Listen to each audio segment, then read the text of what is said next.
Good evening, everyone. I'm Joe Colangelo, Hanover's town manager. Welcome to the forum here. So just before we start, I don't know how many people are here. There's also about 100 folks in climbing online, so it's pretty well attended, both in person and remotely. Before I get started, I just want to acknowledge that I think at least 2 select board members are here. I saw Chairwoman Vanessa O'Connor and Vice Chair Rhonda Nyman. I saw both of them here, so I want to acknowledge them. Senator John Keenan is here, Representative David DeCoste, and I also know that Congressman Keating's office is joining us virtually. So I just want to thank all of the officials for being here and how important of an issue this is. So just real quick before I hand it over to Charlotte and the US EPA, I've been here for 6 years. The cleanup activities have been going on for about 8 years. The cleanup activities to date have been paid for primarily through a bankruptcy settlement with the former Tronics company that was there. It's about $75 million was put into a trust, and that trust is being used to manage the cleanup site through DEP. And we were optimistic. The town of Hanover has always known that the $75 million was not going to be sufficient to clean up the entire site, and that the entire remediation efforts was going to be, well into the 9 figures, a very expensive cleanup project. Up until about a year ago, the town of Hanover was optimistic that the state's Attorney General's office was going to be able to successfully negotiate a settlement agreement with the potential responsible parties, namely the Department of Defense, MIT, and National Coatings. And we were working under the assumption that the state Attorney General's office was going to successfully negotiate a settlement with those entities, and the cleanup to the full remediation was going to continue on under the guidance of Mass DEP.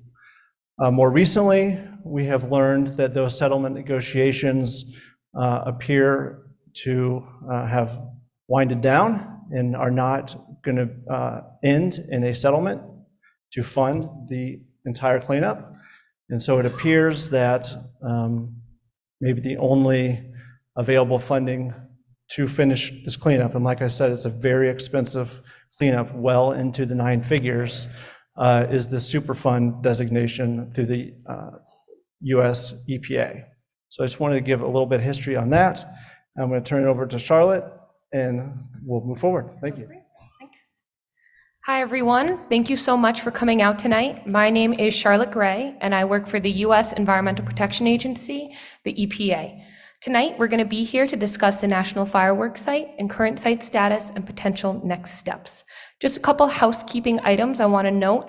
We're going to be taking all questions at the end. We have a pretty extensive PowerPoint presentation we'd like to get to, so at the end, we will be receiving your questions. For those that are online, we ask that you also hold your questions until the end and that you write them in the chat, and then we'll go back and forth between those in the room and then those online.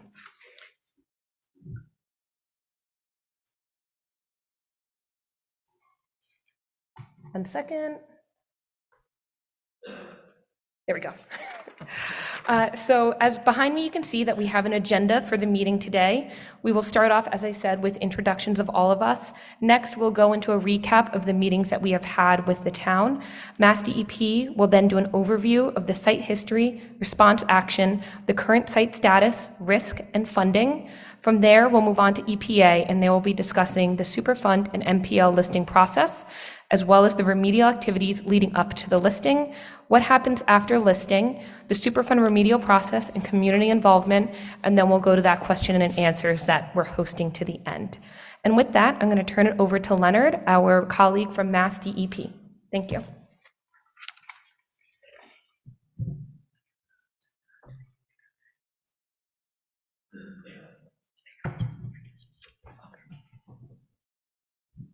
Thank you, Charlotte. We need to advance these, correct? Right. Thank you. Good evening. My name is Len Pinot. I'm an environmental engineer with the Massachusetts Department of Environmental Protection, and I'm the Mass DEP project manager for the former National Fireworks site. My presentation to you tonight includes some background information on the site and a description of response actions that have been taken at the site to date.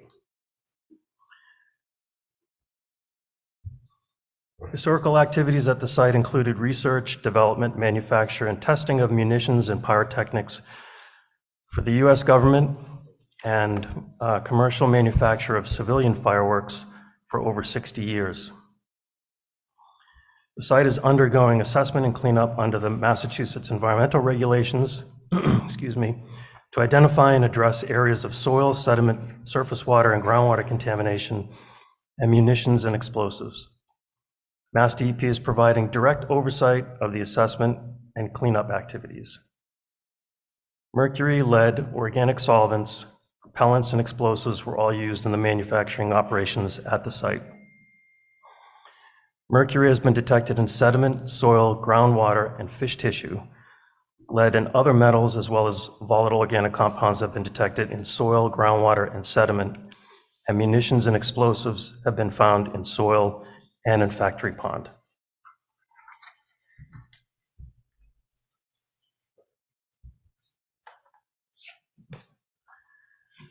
So I'm going to point you to the, hopefully you can hear me, point you to the graphic on this slide.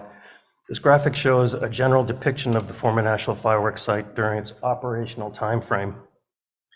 And I'll try to use the pointer here. I'm not sure that's going to work.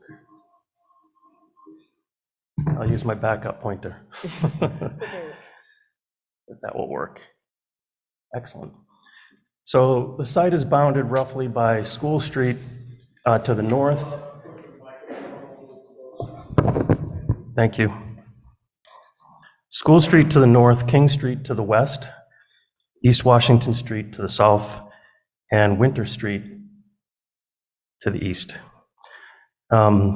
These red squares will show you the areas of the site where manufacturing, storage, and disposal took place. So the top square is primarily where all the manufacturing activities took place when the site was active.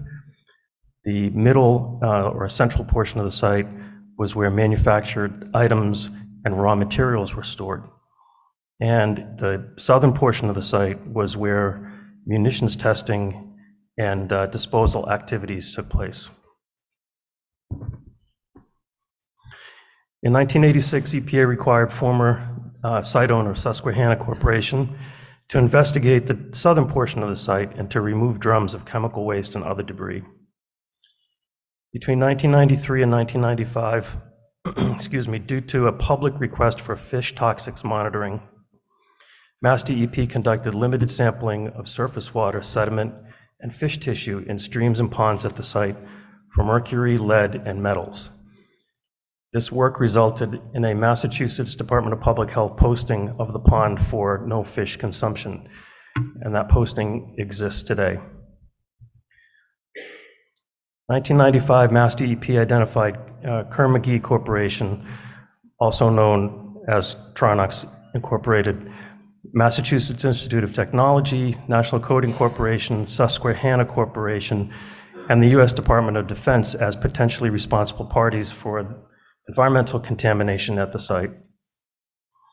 Between 1997 and 2005, Tronox, MIT, National Coding Corporation, also known as the cooperating parties, conducted environmental investigation and risk characterization activities for site contaminants under the Massachusetts environmental regulations.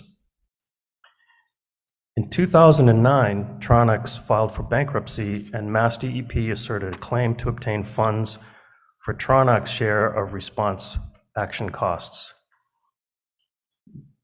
In 2011, the Tronox Incorporated Expendable Trust was established with the proceeds from the bankruptcy. It's important to note that contributions to that trust were made in 2011, approximately $950,000. In 2015, approximately $57 million. And in 2016, approximately $1.3 million.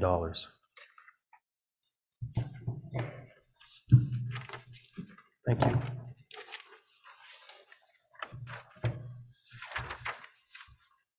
This graphic shows a current depiction of the site where contaminants have come to be located. The site is located, his site is depicted in green, but the background map is also in green, so it's a dark green. What I wanted to point you to on this graphic is Factory Pond is located here. Factory Pond Dam is located here. This section is the Indian Head River. This is North River. This is approximately the location of the Ludham's Ford Dam. And in the east here is the North-South River.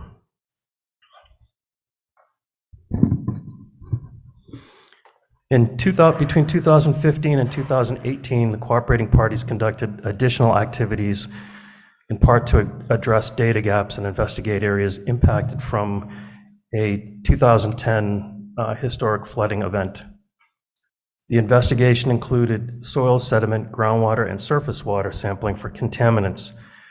These activities were funded by the Tronox Trust. Between 2016 and 2024, munitions and explosives investigation and remediation have been ongoing. These activities have also been funded by the Tronox Trust. It's important to note that in 2018, munitions were found in Factory Pond in the sediment. Between 2019 and 2021, remedial alternatives were developed and evaluated by the cooperating parties to address contaminants identified during the site characterization activities. These remedial alternatives were finalized in 2021 after a public comment period and after DEP approval. And between 2021 and 2022, work was conducted to design the remedial alternatives. However, this work was not completed due to funding limitations of the trust. Thank you.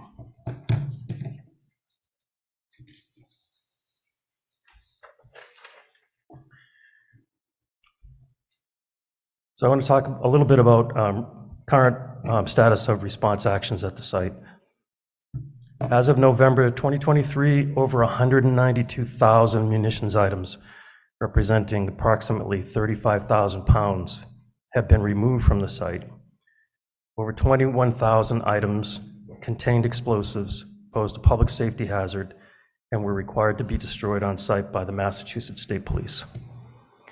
Also, as of November 2023, 15 of 22 areas of munitions, soil, sediment contamination in the southern portion of the site have been investigated and cleaned up under the Mass DEP environmental regulations. Current site activities include soil sampling, off-site disposal of contaminated soil, sediment, and asbestos-containing material, the destruction of munitions items, and demobilization activities.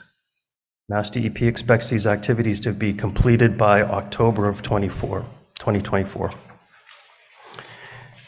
After the activities are completed, the site will be secured with access restrictions to the site and to Factory Pond until site investigation and cleanup activities begin again. And I want you to know that Mass DEP is working very closely with Hanover Public Safety on the site security and site safety issues.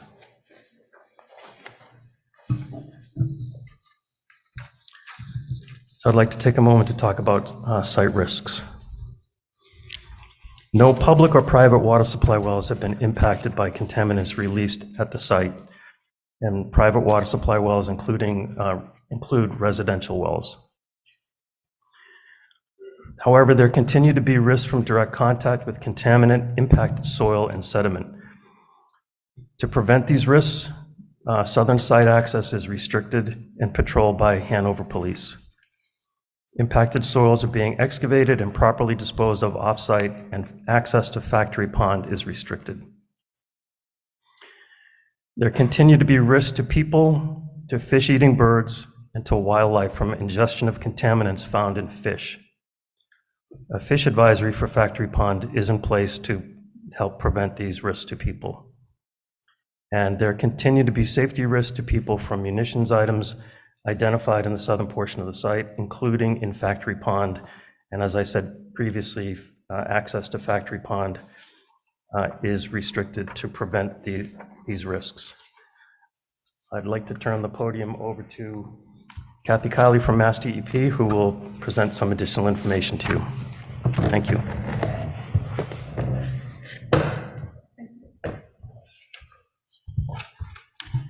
Good evening. My name's Kathy Kiley. I'm with Mass DEP, Bureau of Waste Site Cleanup, and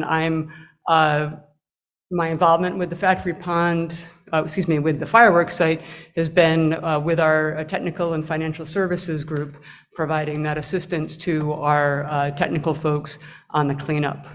So with that, I'd like to just go through some of the funding status. As Len said, the trust was established back in 2011 with contributions through 2016, and we've continued to have interest since then. And this table really shows what the money's been spent on and the time period. And so just to highlight a few things with my handy dandy pointer, we always come prepared.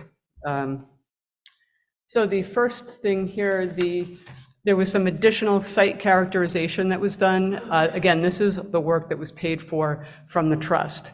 The cooperating parties and their contractor did this additional characterization of the site, looking at the soil, the sediment, groundwater, and surface water. And this work took place between 2015 and 2018, and approximately $600,000. Then between the time period of 2019 and 21, they were developing remedial alternatives based on that information that they had just gathered. And that took about $176,000. Then from 2021 to 22, they spent some time and some money developing and working on the remedial alternatives, the design. That, as Lenny indicated, due to the limitations of the funds, we had that work stopped. And then the big ticket item here, which you'll see that the work that was done to address the munitions and the explosives out here, that was pretty much from 2016 to present, and you'll see 54.9 million. So that is continuing. And the last point here to bring up, there was some costs. DEP technical staff provided some oversight. We also had our DEP contractor to review the alternatives that were proposed as well as the costs. And we also did some additional sampling of the sediment downstream of Factory Pond to the confluence with the North River. And so that was about $380,000. So the takeaway here, I hope that you can see pretty well here, is that much of the funding expended to date has really been devoted to the removal of the significant amount of munition items, including the explosives that were left on the site. And this work was done to be protective of the public health and to address this immediate risk to the public.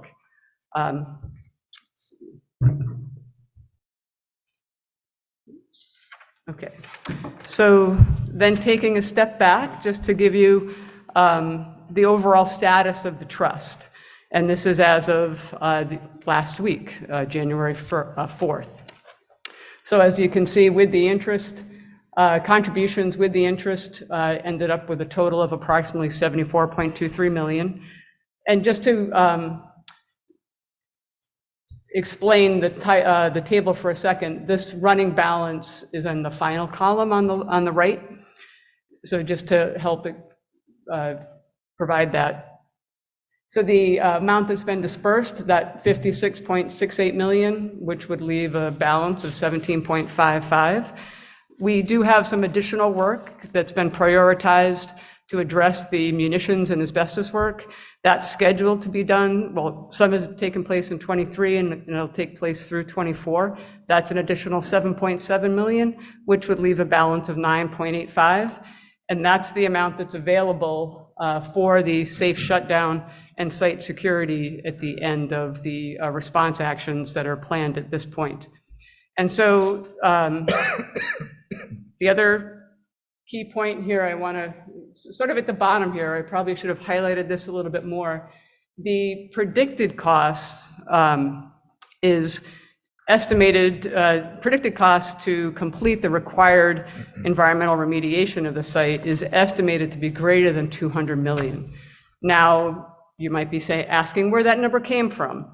So that amount is based on the cooperating parties contractors' estimate for, part of it was the phase 3 remedial alternatives. They had estimated anywhere from 72 to 107 million. Then there was an estimate for an area of the site that has a very high quantity of munitions called the high metal density area. That was estimated to be a range of anywhere from 47 to 75 million. And then, so that's already over 180 million. And then there was the factoring in the area of contamination downstream of Factory Pond Dam. Really don't have a good handle on what that cost is going to be, but we felt comfortable saying it's at least going to be over 20 million. So that would put it over 200 million. So that's where that number came from. And as you can see from that, the predicted cleanup costs far exceeded the funding available from the trust.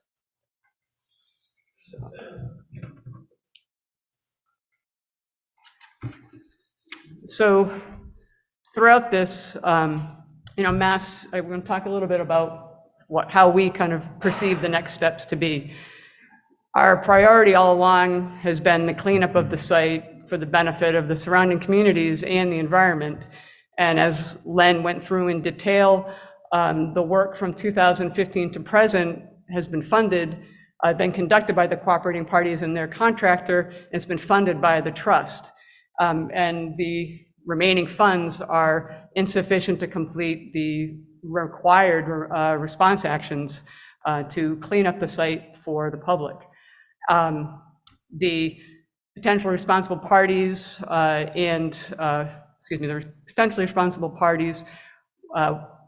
wouldn't ultimately plan for the cleanup of the entire site, and we were unable to reach an agreement, we meaning the Commonwealth. And then Mass DEP and EPA often coordinate together to address contaminated sites that are very complicated and complex, similar to this.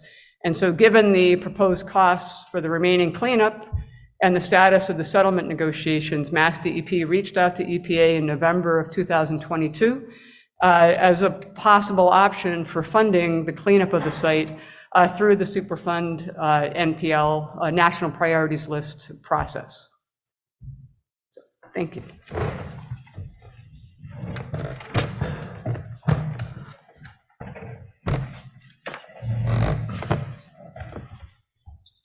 Thanks, Kathy. So hello, everyone. I am Mandy Lau. I am the EPA's NPL coordinator. I'd also like to introduce other folks from EPA at the table. So it's Chao Vu. She is the supervisor for the site assessment program, and Bob Chantarulo, who is the branch manager for our remedial program. So what is Superfund? It is the Comprehensive Environmental Response, Compensation, and Liability Act. So it's also known as CERCLA or Superfund. It allows EPA to clean up contaminated sites, and it also forces the parties responsible for the contamination to either perform cleanups or reimburse the government for EPA-led cleanup work. The goals of the Superfund program is to protect human health and the environment by cleaning up contaminated sites, make responsible parties pay for cleanup work, involve communities in the entire Superfund process, and then return Superfund sites to productive use. I also want to note that on our website, the QR code where the publicly available documents are, we do have a Superfund fact sheet if you want to know more about our program and how to get the communities involved.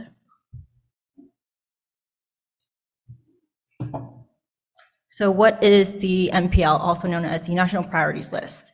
It is a national list of sites that EPA determines require further detailed investigation and potential cleanup action in accordance to CERCLA. So investigations at these sites determine whether long-term threats to human health and environment exist, and where needed, a comprehensive strategy to address threats is implemented. So why do we want to add the National Fireworks Site to the NPL? So as I said before, sites on the MPL are subject to detailed investigation and cleanup where warranted. Only sites on the MPL are eligible to receive federal Superfund resources for comprehensive cleanup. Federal resources do include monetary support as well as expertise and staffing.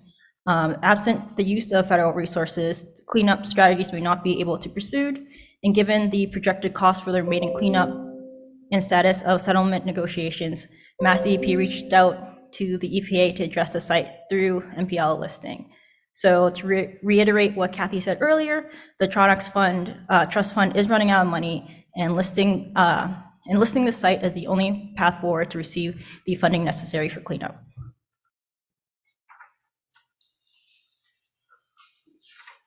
So how do we add a site to the MPL? Sites are added to the National Priorities List through federal rulemaking. It requires a letter of concurrence from the governor, and then the site is first proposed to the MPL where we require a 60-day public comment period. And depending on how many comments are received, we need to address everyone. So after that, the site can be finalized, and that is when the remedial investigation begins. So this graphic is also displayed out in the front. It's a graphic that we like to show folks to display the Superfund process from start to finish, where sites completed are ready for future use. So the beginning part where we're assessing, we're determining what long-term, short-term, and different cleanup options that we have. So the red circle is where we currently are with the National Fireworks site, where we determined that long-term cleanup was needed. So the blue arrow is the point where federal resources can be expended. And just want to note that the icon in between is, it shows that while we are listing the site, other activities can concurrently run. So that includes our potential responsible party search.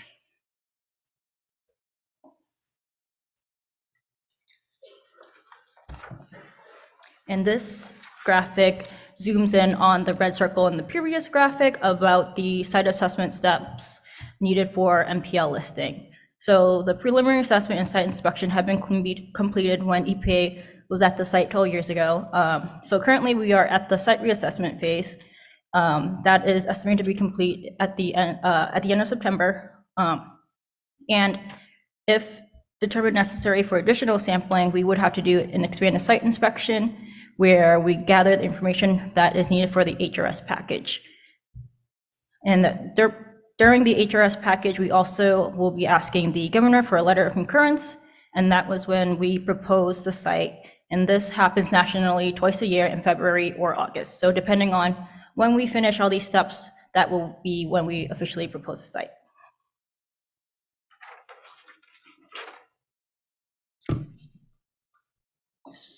So to go in a little more detail about the steps that I just went over. So the site reassessment that's currently ongoing is to review available data and reports that have happened since between the last time EPA was here 12 years ago.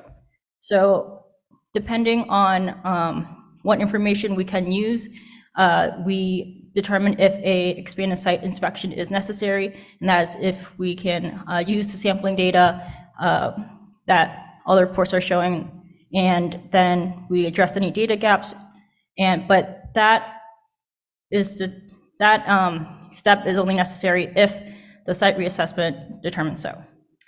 So since we were here 12 years ago, we developed a HRS package then, but we would have to update or develop a new one depending on what information we can use.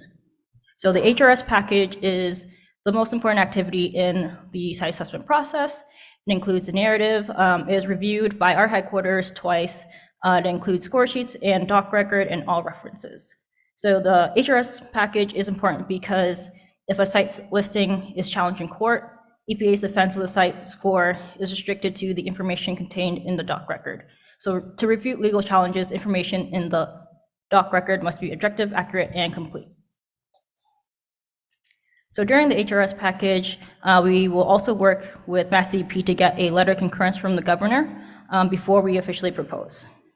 And then we would be able to propose the site to the MPL earliest in August 2025. And again, then after we propose, we would have a 60-day comment period, and then it would be finalized. And then a Federal Register publication would be made.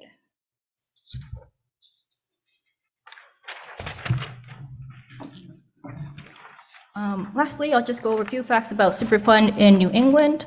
There are 41 Superfund sites in Massachusetts. There are 123 in New England and 1,833 nationally. So we just want to illustrate that there are many communities like this one that have gone through the whole process. And the most recent listing was actually the Lower Neponset River in Milton and Boston. Now I'll hand it over to Charlotte to conclude the rest of the presentation. Hi, everyone. Thank you, Mandy. So on this side, you're going to see the next steps when it comes to the Superfund remedial process. You'll see that there are a number of steps, and right now we are in the site assessment phase.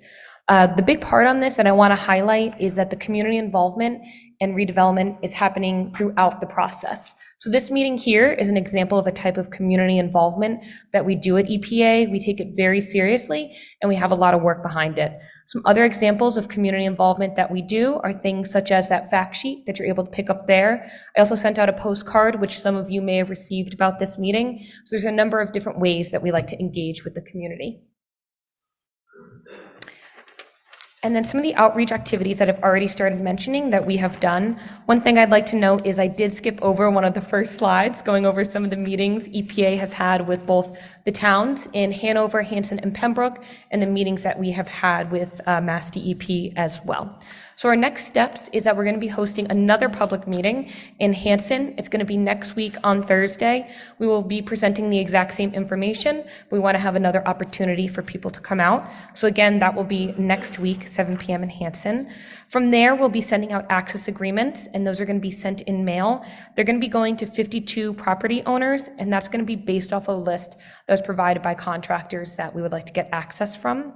Additionally, we're working on building our email list. Some of you have already emailed me asking to join, but if you would like to join and get periodic updates from EPA, I have a list that's being created right there, or you can send me an email as well. And then finally, we also have a website that we have created. There's a QR code that you can scan, and it'll take you right to the site.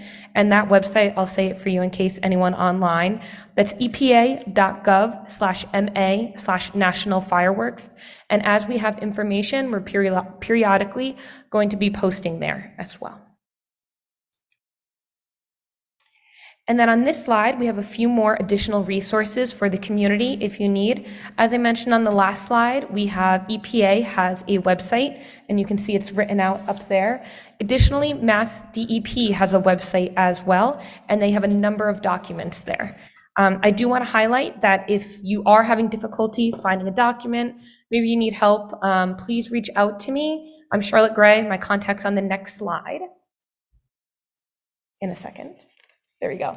So if you do need help finding a document, I'm here. I'm Charlotte Gray, and my email is gray.charlotte@epa.gov. So feel free to reach out, and I can help you find what you're looking for. And with that, we are now going to move on to our questions. I am going to leave the contact information up just in case. And with that, we'll move on to the question and answer portion. So I'm going to just have a few reminders about it.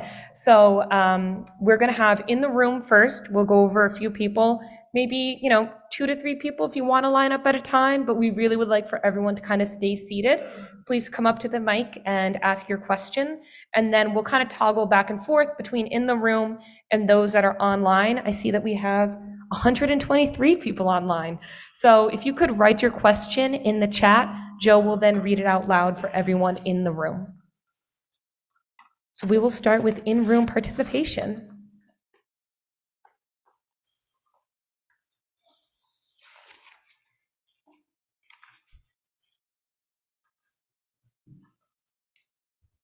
Thank you very much. This has been very, very helpful and great information about the process. So I'm just curious, you said it's August of 2025, there'll be a determination whether it makes the cut or not. And I'm just curious, I don't know if you can say officially or what are the chances that this is going to be approved by the EPA? Is it a 50-50? Is it an 80-20? Can you just give kind of a gut sense is this going to happen, or is this a long shot like what we expected the AG to do for us originally? Yeah, my colleagues at EPA can answer that. So the August 2025 date is actually when the site would be officially on the national priorities list. So right now, currently, we are going through a site reassessment to determine if the site qualifies for, to make it onto the NPL.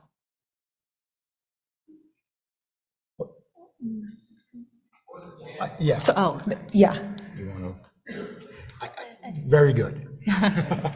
Again, there is this comment period, so people would submit comments, if somehow we've missed something, but I think, everybody up here who's been doing this would say, it has to score high enough. There's, for better or worse, there's still more work to be done there.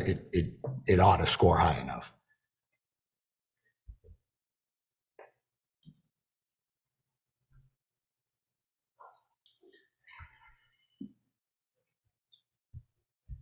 Eric Grund, 70 Heritage Way. Thank you also for coming. Much appreciated. The information is super helpful.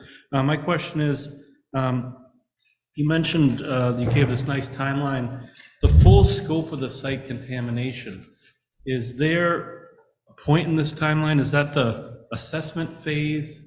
And does that include munitions, or is it all like chemical entities, heavy metals, and other chemical contaminants? Thank you. I think your question refers to the process that we just identify enough information in order to list the site. So it would include all the chemicals, any contamination that, we could identify. But it's only to get the site to be listed, and after that is the cleanup process to follow after that. And there will be further investigation and further cleanup work. so a full characterization of the site will happen after the site is listed to determine remedial actions. So right now, we're just doing enough sampling and data collection to determine the site is eligible for the MPL. I'm going to pull up, the remedial process for you, so you can also see that as well, what we were talking about. Here you go. So this has the full site characterization right there in the middle. Sorry, and I see someone.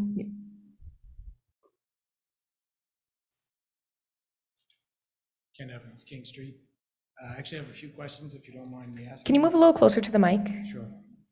Ken Evans, King Street.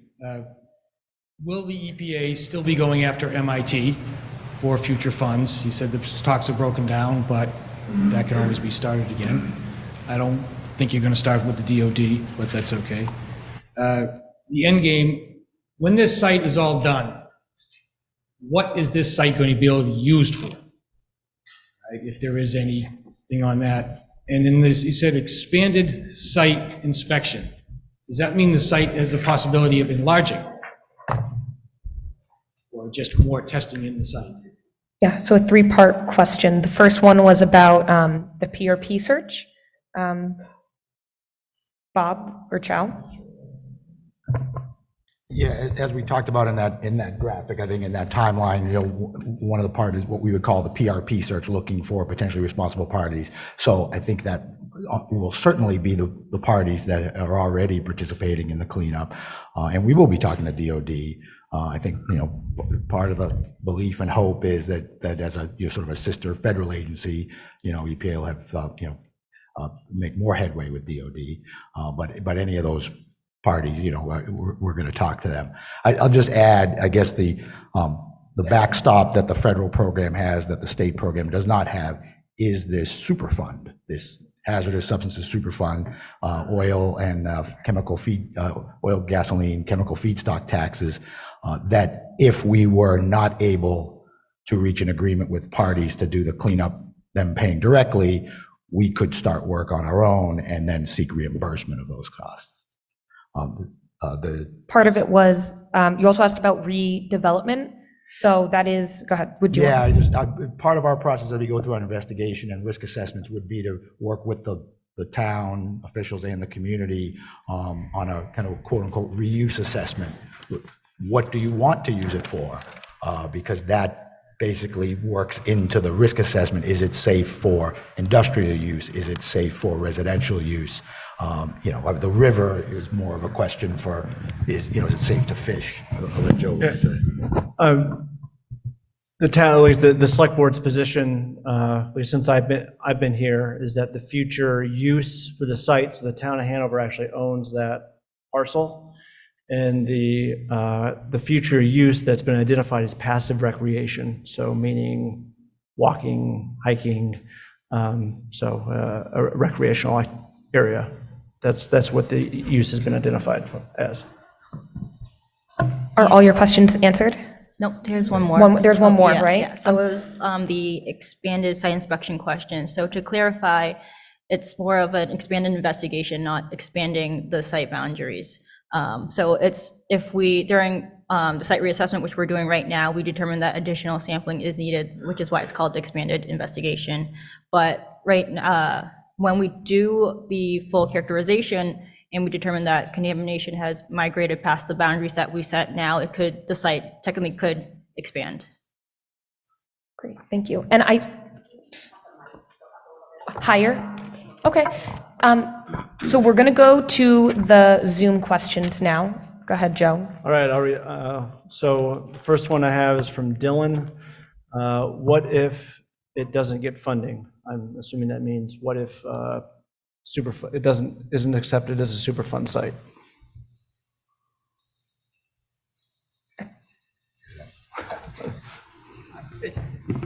Well, again, I guess if the site isn't put on the national priorities list, my program will not work on this site. And so, I think what you've heard from the state is it would basically sit there and languish unless and until some other source of funding was found.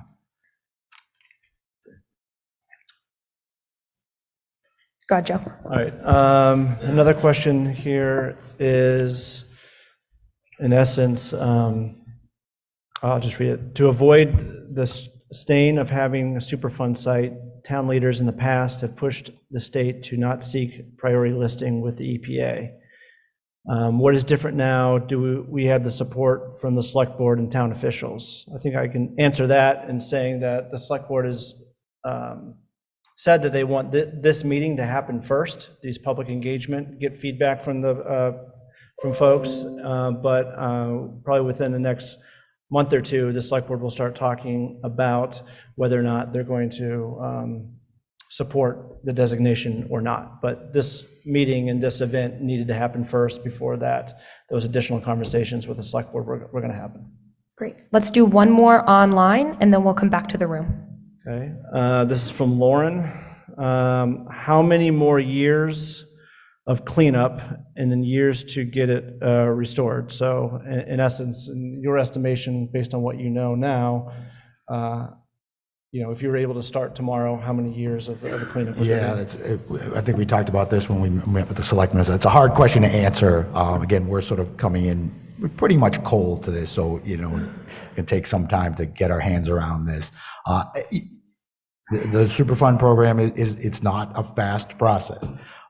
So we're talking several years. I couldn't even guess at the number of years because I don't feel like we have a good handle on what more really needs to be done.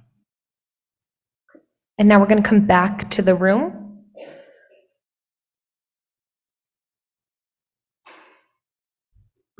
We'll do about 3 in the room, 3 online, kind of that back and forth, so you kind of know the flow. Just 2 questions. One, A little bit closer to the mic, sorry. 2 questions. One, can the select board actually turn down the opportunity to win the Superfund? We mentioned a few times, we need the governor to essentially ask us to do that. So I guess it's an open question. But that's for the governor. You said that the select board has not voted on it and has not decided which way they're going to go yet, because this meeting had to happen first. So does the select board decide whether we're going to put in front of the governor? Or do the tests that come out of the property determine if it goes in front of the governor? I don't want to speak out of turn because I'm not sure if I 100% know the answer, but I believe the governor will be looking for what the recommendation is from not just Hanover, but the other towns impacted. I don't know if that ultimately will sway her decision one way or the other, but that will certainly be something she will have a recommendation from all 3 towns. Okay? And can you speak to what happened 12 years ago when you were here, EPA, and why it wasn't listed then? I don't know if the state wants it. I mean, I think basically that Tronox settlement made it unnecessary to put it on the list. That funding was there at that time. Is that fair summarization of that? I don't know. So you're saying that the 75 million 12 years ago was deemed to be sufficient to rectify more than $200 million in damage?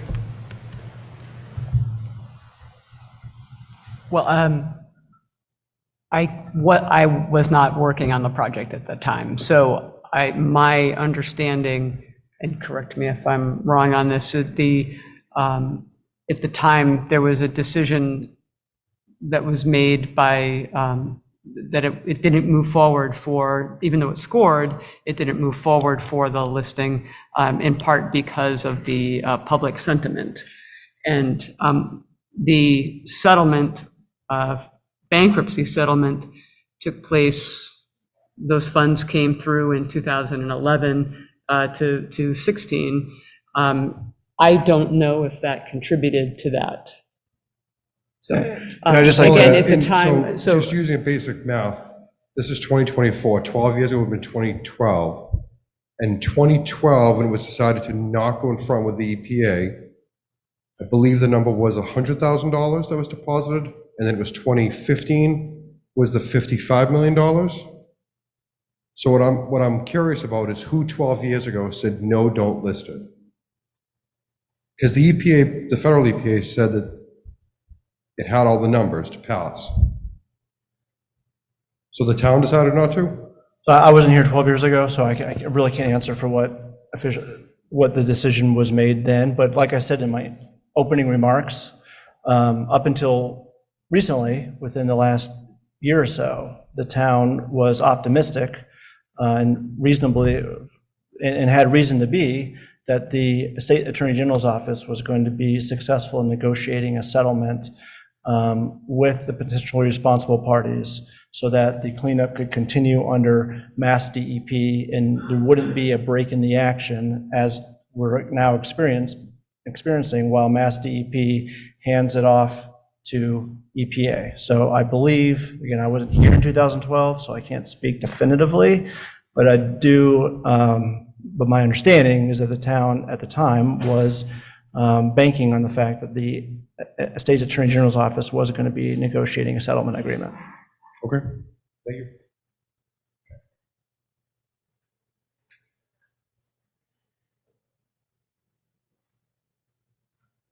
Good evening, Rob Stevens, King Philip Lane. To the federal and state officials, welcome to Hanover. Thank you for coming. As you can see, this is a very important site for us. So there's a lot of questions. The presentation, I understand we're here for sort of process and not really technical. So it seems like things are underway.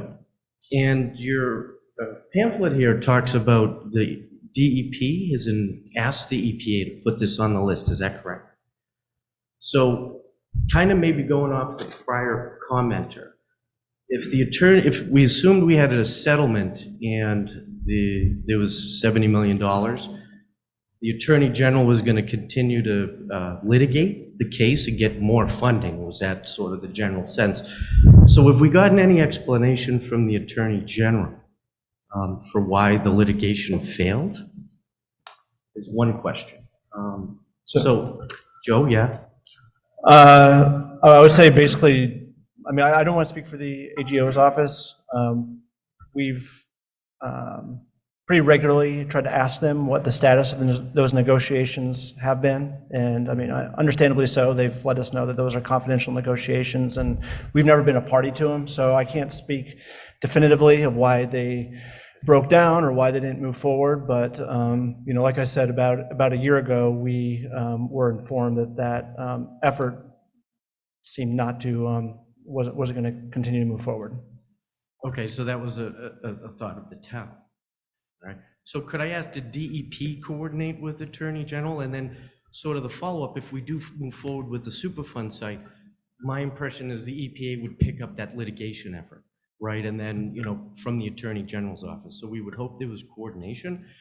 And then maybe speak a little bit too, we talk about the governor needing to approve the designation. What is the local process? There was a reference earlier, is it a Board of Selectmen vote? Or would it be put in front of the towns, obviously Hanover, Hanson, to the towns to vote to move forward with the residents to vote? Or is this a Board of Selectmen vote? Or is this a vote we don't even have because DEP made the request to EPA? So let's start off with the first question. Go ahead, Mass DP. Hi, thank you for your question. As it's been stated, the negotiations are confidential, and so any questions regarding the settlement negotiations should be referred to the Attorney General's office, and we do have a contact name and an email that I can provide. I'm not sure how that is best to do, How Charlotte. about do you mind just saying it and reading it right now? And then Sure. at the end, we can provide it as well. Okay, great. So the contact at the Attorney General's office is Danielle Allard, and her email is DANIELLE.B as in boy, .Allard, ALLARD, @mass.gov. Great. Was And she then, invited to this meeting to participate? Who's that? Danielle Allard with the Attorney General's office? It seems like the ball's been in their court for the last 10 years. Yeah, the And to AG, not see them up here is the a little Attorney General's concerning. office was absolutely invited. Cool. and I just wanted to say, if you didn't catch that email, you can email any of us and we will be able to share that contact with you as well, because it's already written out. And then the process about, does the town have a vote? Board of Selectmen vote? Do the residents? Yep, and Or is this and you in the asked about state's hands? the concurrence letter from the governor, so we can answer that. Mandy, do you want to talk about a little about the letter? Thank you.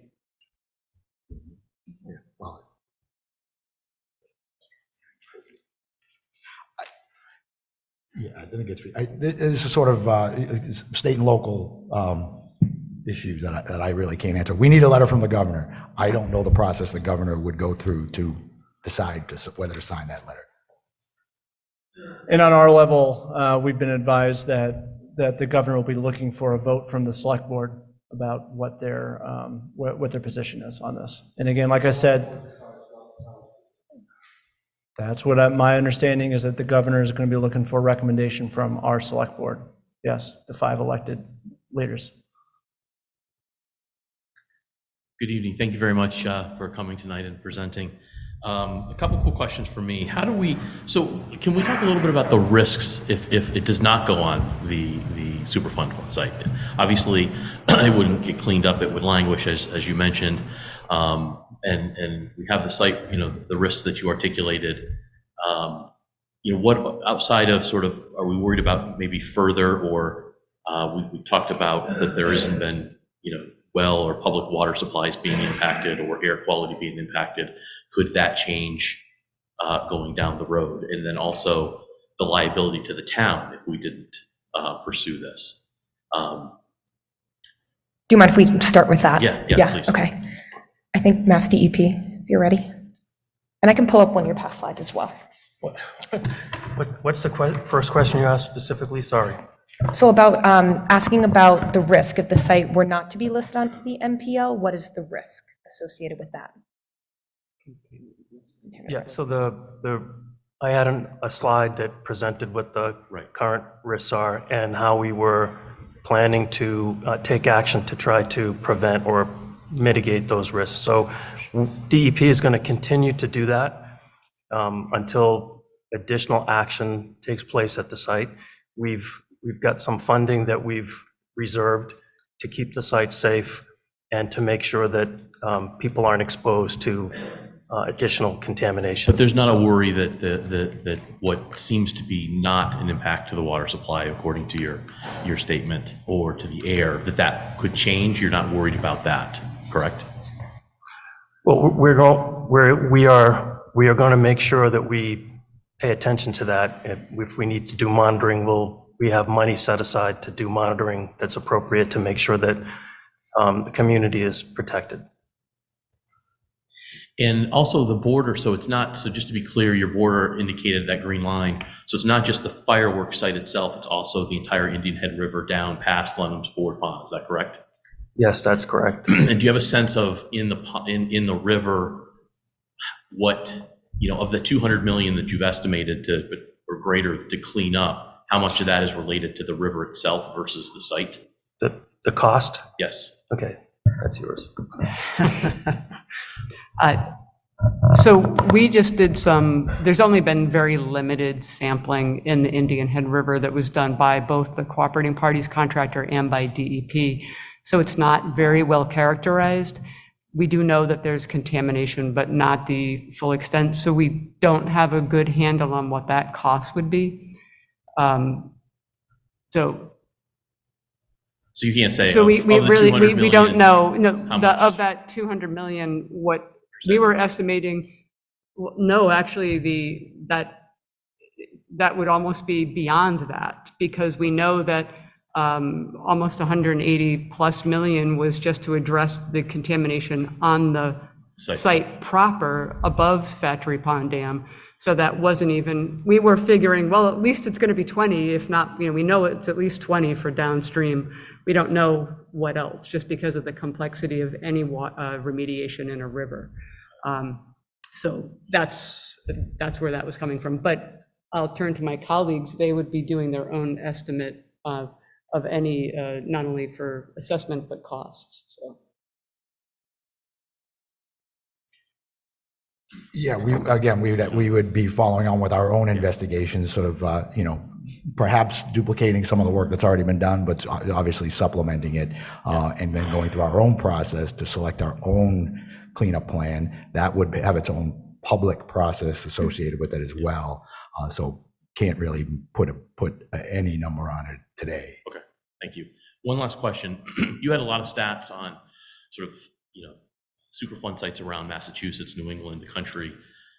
How do the the townspeople of Hanover think about, or what's a good framework to think about what the potential impact is on our property values, given this designation? I mean, this site's been out there for a long time, people know about it, but having the added Superfund designation comes with a certain stigma. That sort of potential impact on the housing values, essentially a tax on the people of Hanover. How do we think about that? Given the data that you have, what is a good way to sort of think about evaluating? Yeah, I mean, I think there have been studies done over the years on sort of the impact of Superfund designation on property values. Certainly, it increases at the end to the extent that we hope we're part of the solution.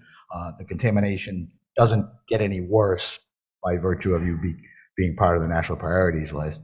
It's sort of a scary enforcement program. We understand that. But I think there've been a number of changes in the law over the years to give better comfort to innocent landowners, residential landowners, lenders, things like that. So I would say when people talk about Superfund stigma, to me, that's sort of a 40 years ago sort of thing. Now, I think, especially in this case, it's do you fence the site off and it stays a problem, or do you put it on the national priorities list and make sure that you move towards a final cleanup plan? Thank you. So we're going to move over now to those that are online. Go ahead, Joe.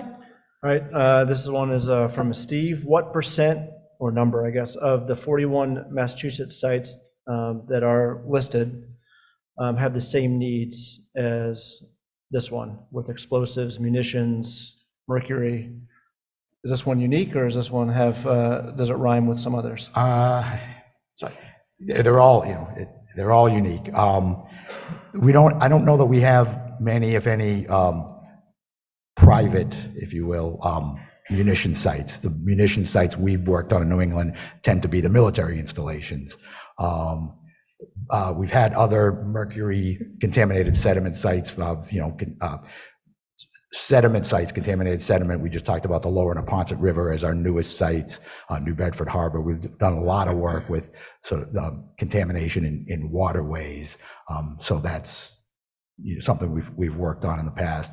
So, I mean, this may be a somewhat unique combination, but, I guess one of the important points is we have in-house expertise at EPA, whether it's in our New England office or nationwide, but also have access to, cadre of contractors. So if there's some specialized expertise needed for some issue, we can go get that. Okay. Lynn, this one might be up your alley.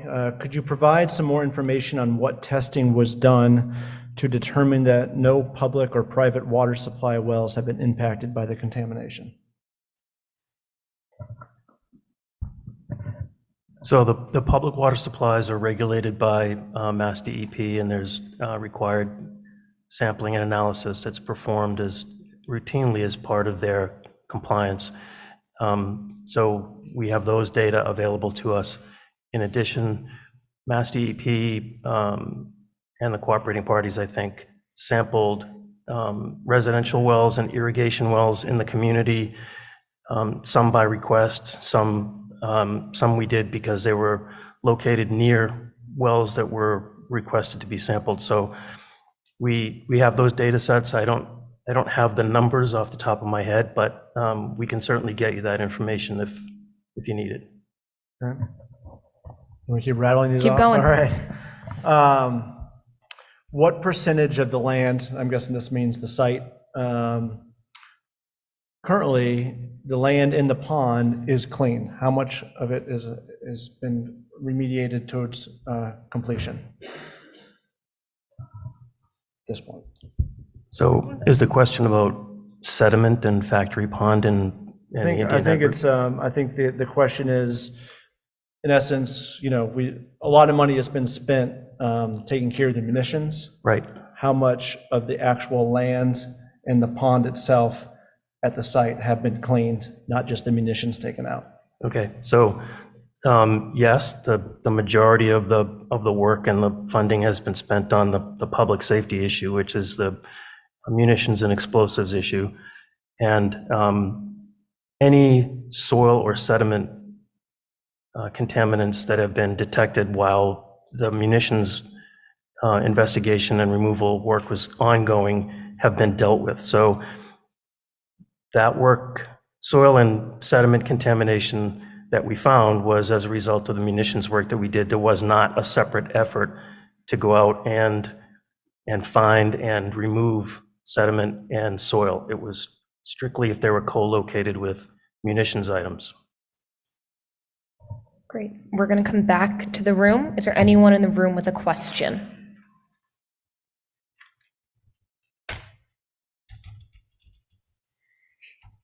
Hi, Mary Gilmartin. I'm from King Street. I live on Broadway currently. My question is, I guess, why hasn't Rockland been included in this? I was born and raised here, played in the woods. Factory pond, had lots of barrels in it. When I was a kid, I ate the fish out of the pond. I grew up playing in the woods behind Briarwood. There were more barrels out there than I ever saw at Factory Pond. In the late 80s, somebody came through and just kind of cleaned up the barrels, and everything was supposed to be clean and hunky-dory. I don't know what happened, but now we're here. Hopefully, we'll have a Superfund site and get this whole thing cleaned up. Nobody wants it in their backyard. I'm talking about extending things. So where is Rockland in the mix? Yeah. So I think, do you mind talking about how you created the site boundaries, Mass DEP? So the site boundary currently doesn't include Rockland. So the site investigation typically occurs in a stepwise process. We look at the history of the site. We determine where chemicals were used and where they might be located in soil and groundwater and sediment. And then we go out and we sample those areas, and we keep moving out until we don't find the contamination anymore. And so that's when we establish the site boundary. And so that site boundary is currently has been established in the work that Mass DEP has done. You just heard that it could be changed if EPA does some work. The site boundary could change, but I'd like to know more detail about the specific area you're talking about, and I'd be happy to talk to you about. Somebody at the last meeting. I would be very interested in I knowing figured I that would area. tell them publicly now. Okay. Thank you.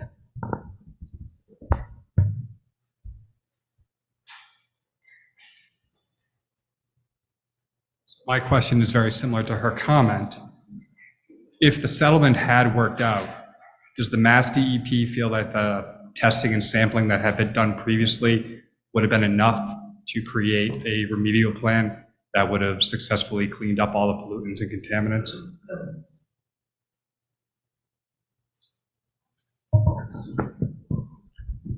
So the work that was done by the cooperating parties and paid for, the majority of it paid for by the trust, we reached the point where we determined that the nature and extent was established where the contaminants were located, and the cooperating parties had proposed remediation alternatives. So the types of remediation that could be done at the site to create a full cleanup. The funding wasn't enough to finish that, so we had to stop before remedial alternatives that we could implement were fully designed. So we didn't get to the point where we could present and concur with an alternative and present it to you because the funding wasn't enough to do that. Do you feel like you had enough information at the time to design a plan?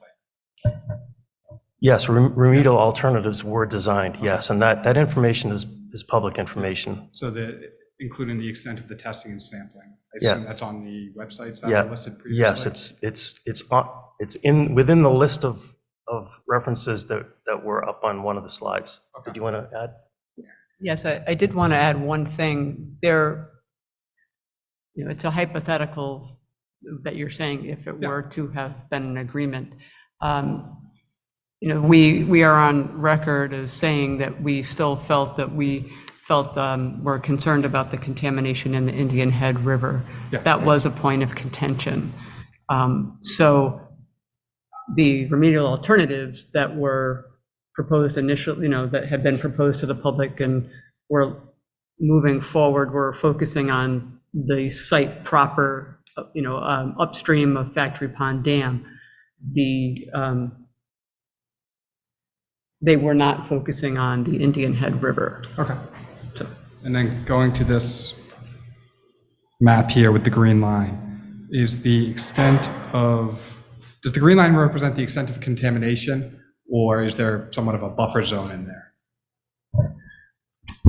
So the green line follows the Indian Head River, and so that depicts the sediment contamination that's in that portion of the site. The outline is really the outer boundary of the site based on the work that DEP has done. So what would you define the site as? Again, the extent of contamination or the extent of contamination and then 20 feet, 30 feet, 40 feet, like a buffer zone? It's the extent of contamination, but we always make sure that we go beyond that to make sure that we're correct when we identify site boundaries. Okay, thank you. Yeah, go ahead.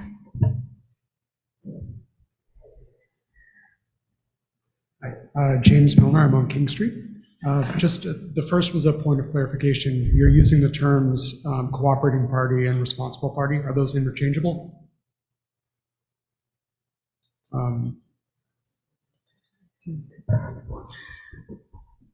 So the term cooperating parties, for DEP, when we presented, that was a subgroup of the potentially responsible parties. Okay. So a subgroup, So the ones that agreed to help, essentially. yes. Okay.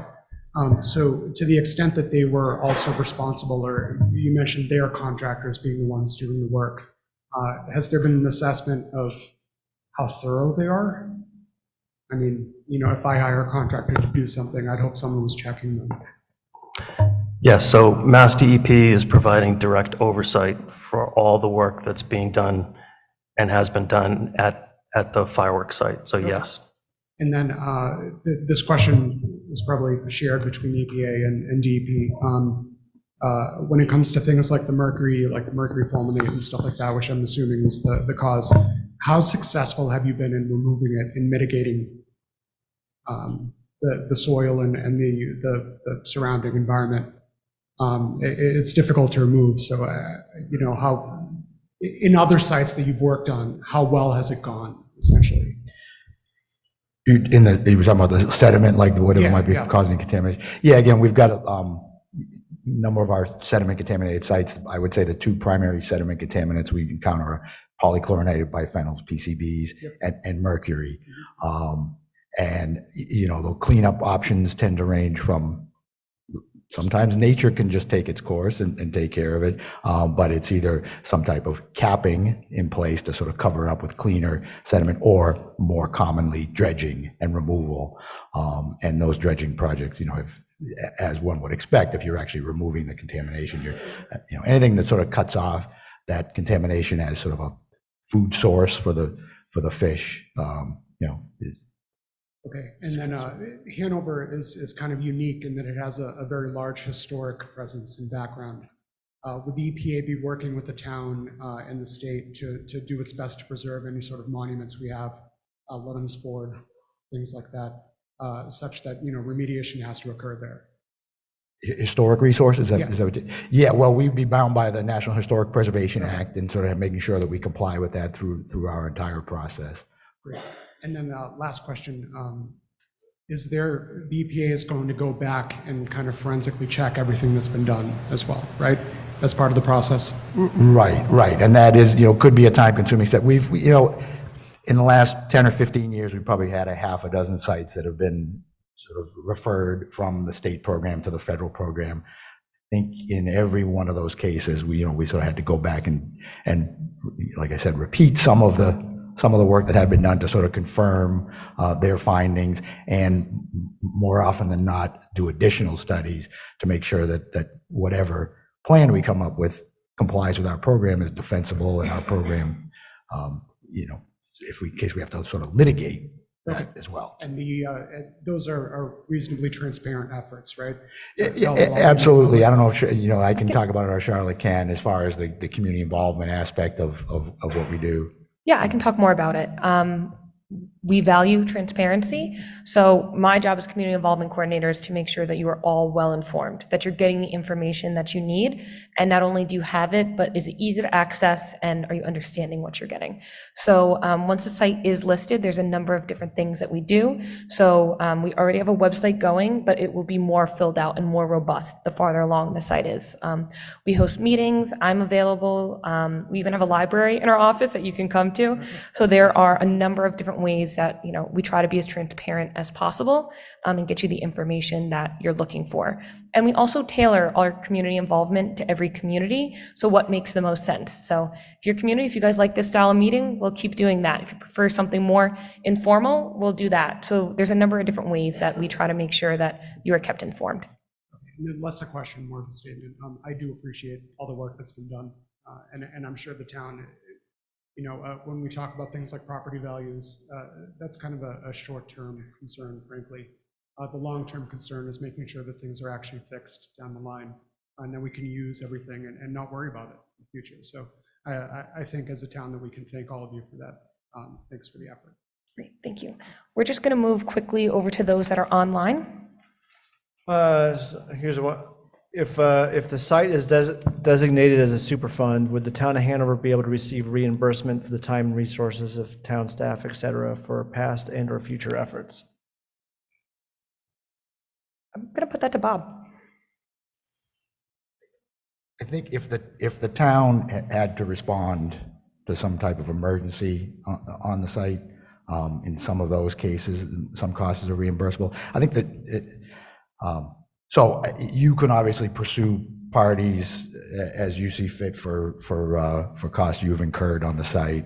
I think what we try to do, and actually following up on something Charlotte was talking about as far as the community involvement, there's sort of two other aspects moving forward. If the site was on the national priorities list, we do have contractor resources that we could make available to the town to the extent that you wanted sort of an independent look at the work we're doing, sort of as your own sort of someone you can consult with to assist you in your review of our documents. Similarly, we have what's called the TAG grant, Technical Assistance Grant, that one community group could get grant funding from EPA to hire consultants to sort of help sort of follow through the process.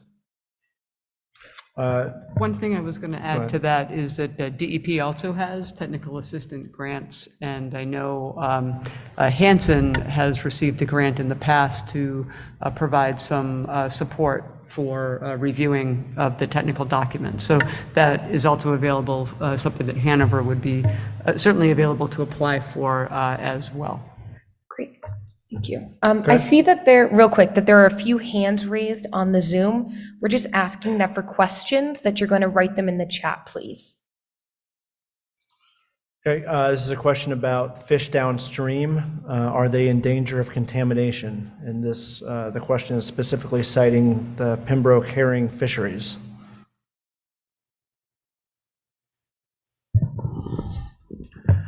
So I don't believe that we have data to answer that question. So that would be something that we would need to study. Right. Go ahead, thank you.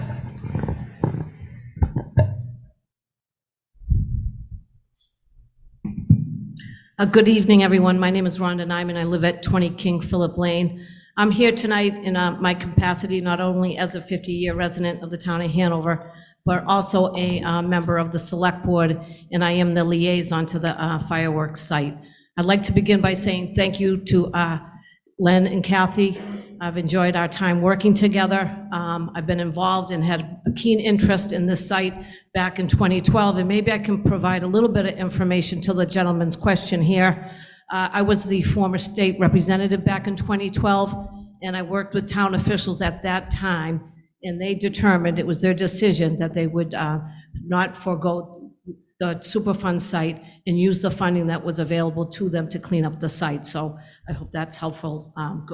Back in 2012, working with town officials and leaders at that time. That was their decision, working with the commissioner and folks at that time. So, but I want to say thank you. We have made great strides over there at the cleanup at the fireworks site, and I want to thank for everybody for their work and their input in that. I also just want to ask a couple of questions. You know, I've been vocal about this, and my concern is if it's put on the NPL listing, the stats that you have given us tonight, the 41 Superfund sites in Mass, New England, and nationally, are all of those sites funded? Yes. They're all funded. So my concern is that the town would be put on the NPL listing, and is there any guarantee to say that we will get funding to clean that site up? Yes, I think we did talk about this earlier. You know, you're on the list. The way off the list, we can delete the site once the cleanup is done. So as long as it remains in our portfolio, we're so committed to work on it. We talked about at another meeting. Up until recently, there was a backlog of sites that had gone through the whole study phase and were awaiting the cleanup construction work. We've cleared that backlog in the last couple of years, but that is a national process. We go to Washington to get the money for those cleanups. So, you know, as long as we're in business, you know, we will get these projects completed. This is a case, I think, obviously, we want to protect the taxpayers' money as well. So we want to make sure if there's other sources of funding out there, we'll get to them. So there have been times in the past where a project has had to wait, but there's never been a project that was abandoned, if you will. Okay, and what's the time frame is like on most projects of this magnitude? Do you have an idea? Yeah, I think maybe the longest one of those projects waited 3 years. Okay. But again, and I mentioned the tax. And recently the taxes, the Superfund tax has been reinstated. So we have a revenue stream that will support these cleanups nationwide. So that's sort of a augmented funding we've reinstated in the past couple of years. Yeah, I'm just concerned that the town would have that stigma, and it could take years before it would get cleaned up. So if we could get some sort of confirmation as we go through the process, I think that would make things a lot comforting for folks. Thank you. Thanks. Go ahead.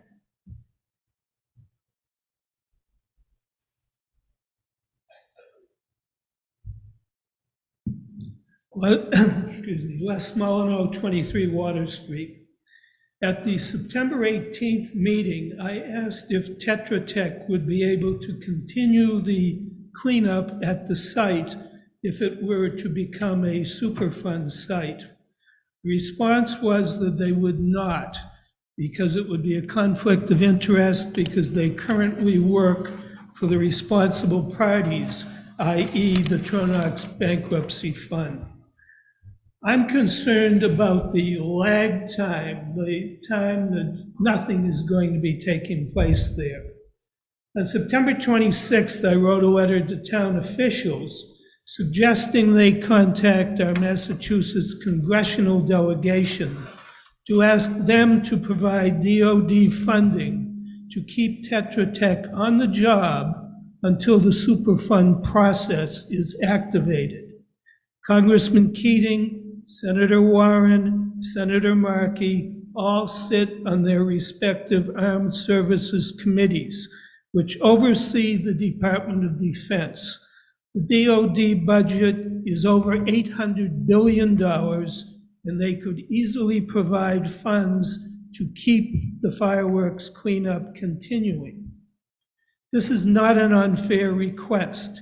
Tetra Tech is working using funding from the responsible parties. Based on the fact that the majority of the many tons of munitions being exploded on site are World War II vintage, it is clear that the DOD is a responsible party, or rather, an irresponsible party, because they have contributed zero to the cleanup. Now, if EPA is going to go after responsible parties to get money, does that mean that the EPA is going to litigate against the Department of Defense? Thank you for your question. There are other sites that do have DOD as a responsible party. Bob, is there anything else you would like to add to that? No, again, we would, in those cases, we typically work the U.S. Department of Justice and sort of work between the agencies. Capital L litigate? No, but, we will certainly be talking with them. They have provided funding for cleanup at other sites and certainly at their own sites. So it would be really good if the current litigation could be continued and get the DOD to respond and provide money to keep the site open rather than shutting it down while we go through another lengthy bureaucratic process. Thank you. Thank you. Your comment's noted. So we're going to move on to those that are calling in. Writing into the chat. And Ken, I see your hand is raised on the Zoom. If you would like to write your question into the chat, that would be great. What is the condition of Factory Pond Dam and the spillway into the Indian Head River?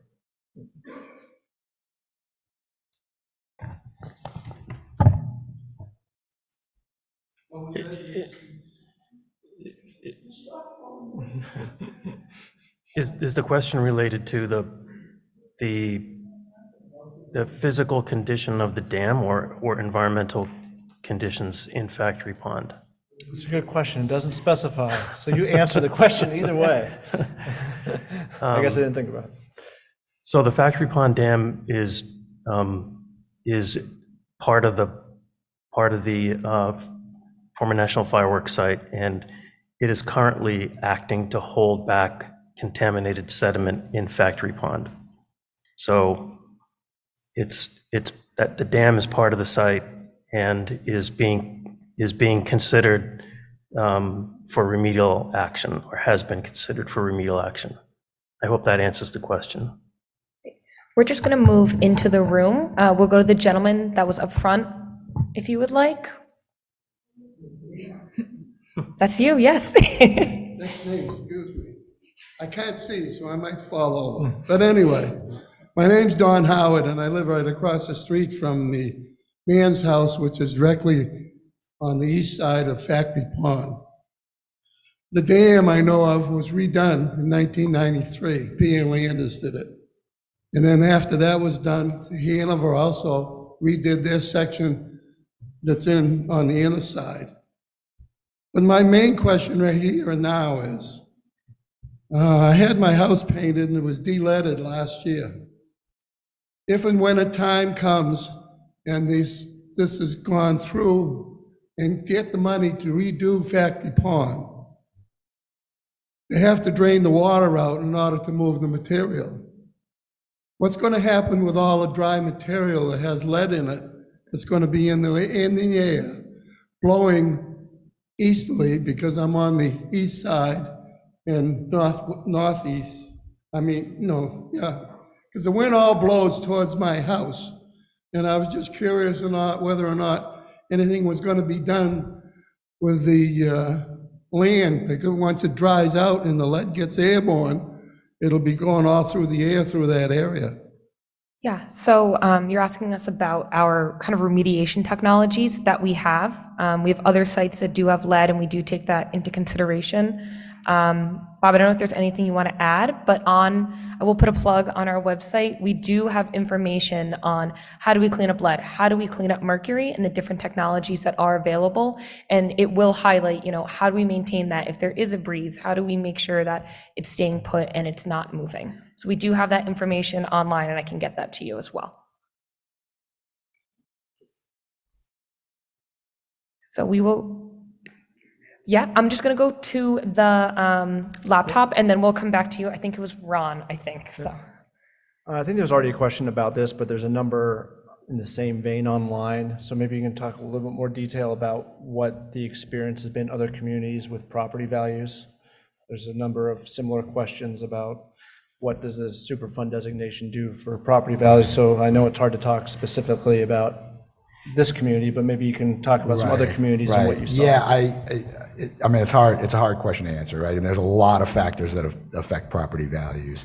I don't believe we have a circumstance here where we have residential properties that are directly contaminated with waste. That has been the case elsewhere, where someone might have been giving away fill, and there's contaminated fill that houses were built on.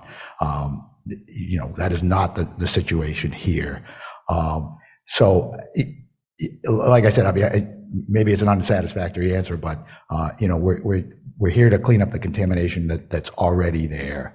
I don't believe that just saying that the federal government's here to help, ought to be a problem. Like I said, we're part of the solution. I think what we're going to do, we've got sort of old fact sheets that really try to tackle this issue sort of, piece by piece. We're going to make sure we get that up on the website. I sort of can't paraphrase the whole thing in one fell swoop, but we're trying to be, someone talked about transparency, open and transparent about the problems that exist, looking for a solution and implementing those solutions. And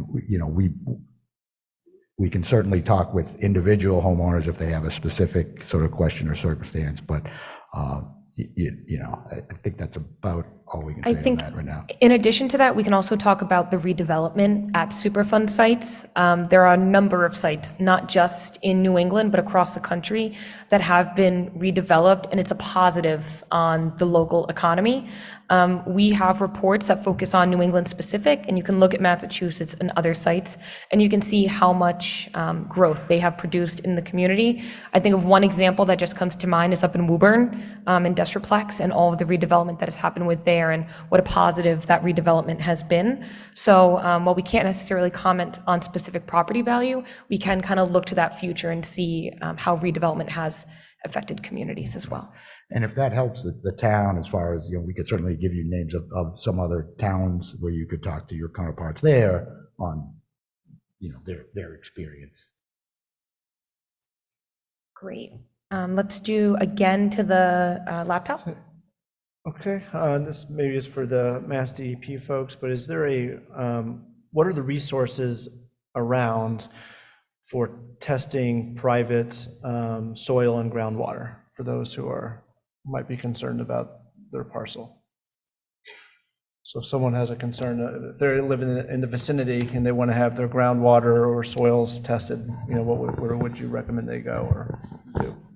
So there are a number of private environmental companies and laboratories who can come out and do that work. But if that person wants more information, I'm happy to consult with them and find out what their specific issue is, and maybe we can help get it resolved. So.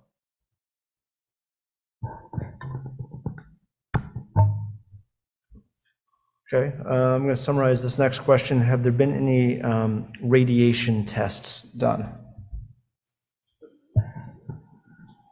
Yes, so the work that's been performed for the munitions and explosives in the southern portion of the site, the workers have had radiation detection equipment as part of their normal procedure for doing the type of work that they do.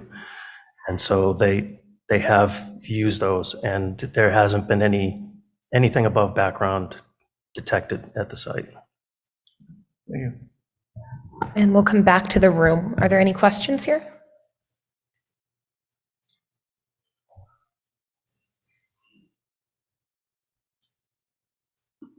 Eric Grund, 70 Heritage Way. Two quick questions. The first is, did I hear you right? It might have been Joe saying that the Attorney General office was invited, but they declined to come. Is that true? They were invited. Did they decline? They're not here. Okay. Okay, the second question, and it's kind of a long one, but I'll try to be brief. Does anyone here on the panel see any risk that the site will not be remediated? I think, and is it Bob? Bob, you mentioned the potentially very good chance of getting on the NPL list, and it seemed like some of your other answers said when you're on the NPL list, you get funded, and remediation starts or is ongoing there. So it seems like you said there might be a very good chance. And then what are the points of real risk to the remediation? Like I heard public sentiment was one, board voting, governor letter. Am I missing anything about like risk to not getting on the NPL list, not getting remediation? Hopefully that was clear. Thank you. So it is sort of a mathematical model that Mandy works through, this hazard ranking system package, and you have to score a certain number of points to qualify for the NPL. It scored sufficiently when we looked at it in 2011, and that's part of our reassessment, is to sort of make sure that many of those circumstances still exist, and we believe that they do exist, so that it would continue to score high enough to make it on the list. And again, it's I don't know when they instituted that requirement to have the governor basically request that we put it on the list, but from the federal government's perspective, that's sort of our lane. We need a letter from the governor. How that letter comes about is sort of a state and local issue.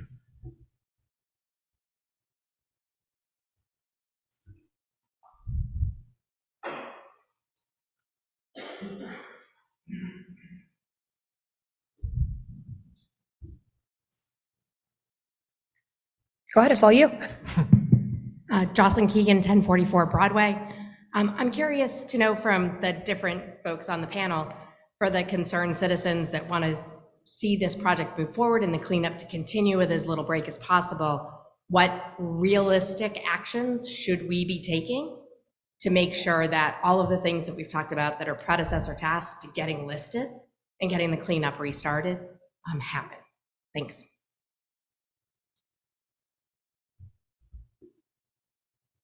So thank you for that question, and thank you for your interest in this site, having this site listed.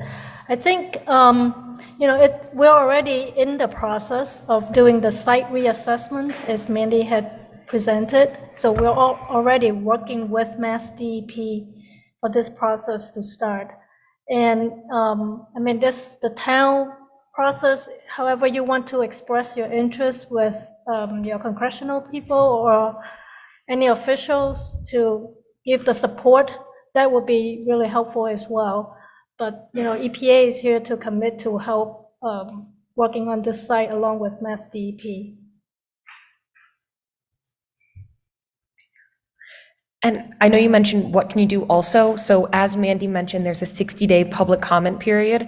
I'll just put a plug. Public comment periods are really important for EPA because that is your opportunity to formally tell us your thoughts. So it's 60 days. There's a number of ways that, public comments can be received, but so we're not quite there yet, but that's just standard practice, is that there would be a 60-day public comment period, and it's important. Question? Mark Harvey, 88 Old Forge. So the reason we're here tonight discussing what is now a Plan B is because the meeting that the Attorney General is going to negotiate with the responsible parties went sideways. And we heard from the Select Board that we weren't really participating there from the town's perspective. We've got, thank you, Danielle Allard's name. But I'd like to hear from the folks that are here that represent this district and the citizens, Mr. Post, Mr. Keating, Mr. Keenan, whether they participated at all, whether they engaged with the Attorney General's office in those negotiations, and whether there's any more information about why it was denied.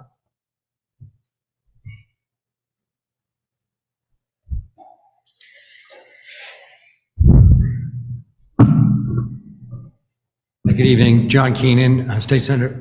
Excuse me. In terms of the early negotiations that might have been ongoing between the Attorney General and other parties, at the time I didn't represent the town of Hanover. It was just added to my district within the last year, so I was not privy to that. Once elected, the Select Board and the town manager immediately contacted me to inform me of the situation. We went out to the site together. We spent some time there looking over the operation and getting a better understanding of what was at stake and talked about the finances.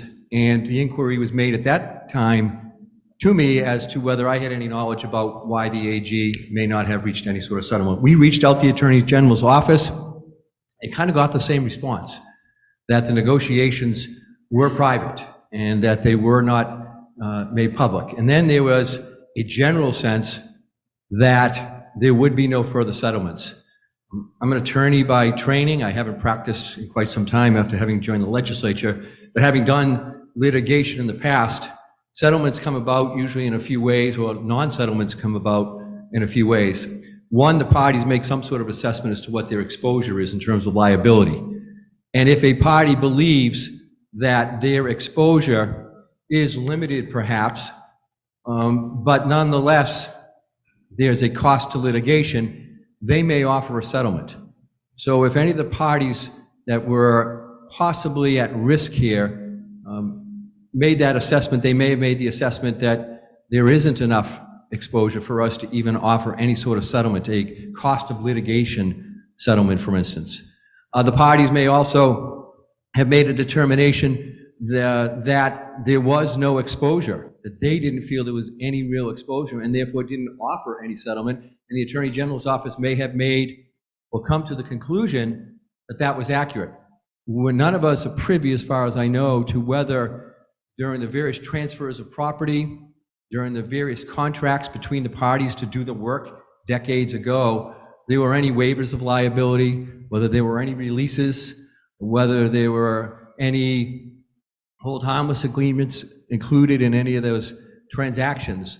I'm not privy to that information. I don't believe the town is. So that might be a reason why the Attorney General said, hey, there's no way to proceed. But there's got to be some reason that they felt there wasn't an avenue for recovery against the parties involved. We're not aware of that. And that's where it stands today. But we did do the outreach once I was elected to represent Hanover. I want to thank the board and Mr. Colangelo for their efforts to bring me in to bring me to the site and to prompt me to contact the Attorney General's office, but we got pretty much the same answer at that point.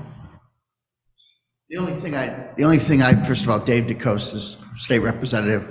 The other thing I would add for that, since I was elected, whether it be with Troy Clarkson or with Joe Colangelo, I think we meet Joe probably once or twice a month at least, and this always comes up. In the past, I have been involved with the Attorney General. The Attorney General at the time, I guess you could basically say that we were somewhat frustrated in terms of the lack of response. As a matter of fact, I physically carried a Freedom of Information request up to her office to determine something as simple as what the balance was of the fund, which the information was not forthcoming. Now that day, within 24 hours, they issued that information. But to that extent, that's an example of what we needed to get information forthcoming. I can tell you that because of the local, and one of them just left, but we do have some local expertise in the town, and in Norwell, as a matter of fact, one of our water commissioners is also a site engineer on site, and he's quite capable. As a matter of fact, he's authorized and licensed to clean up nuclear waste sites. And so we have been in regular communication with him on a number of issues, to include the site. And since he began there, I think the problem with the site was, I think it's safe to say that they've just found much more than they had originally anticipated. And hence someone asked earlier why there was the money, that there was well, they didn't know there was a $200 million problem at the time. They thought it could be, thought it could be addressed with the funds that were originally allocated. But the volume of munitions has just been enormous, far beyond what was originally anticipated. And that brings us to where we are. That answers your question.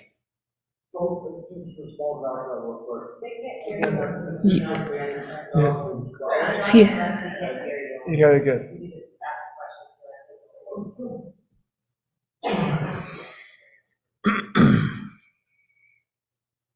Just to respond directly to that, because it was brought up by the previous rep as well. The decision to not move forward was in 2012. At that time, it was stated that the fund only had $100,000 in it. The $54 million did not come until 2015, 3 years later, is what they said earlier in this meeting. So right, but everybody keeps going back to the fact that I said this. I said that because they stated in 2011 it was $100,000 deposited, and then the other $55 million in 2015, and 20-something other million was 2016. So the decision that was made in 2012 that we keep referencing back to was the bank account that had $100,000. Hi, my name is Vanessa O'Connor. I am the chair of the Hanover Select Board, and I live at 43 Mayflower Circle in Hanover.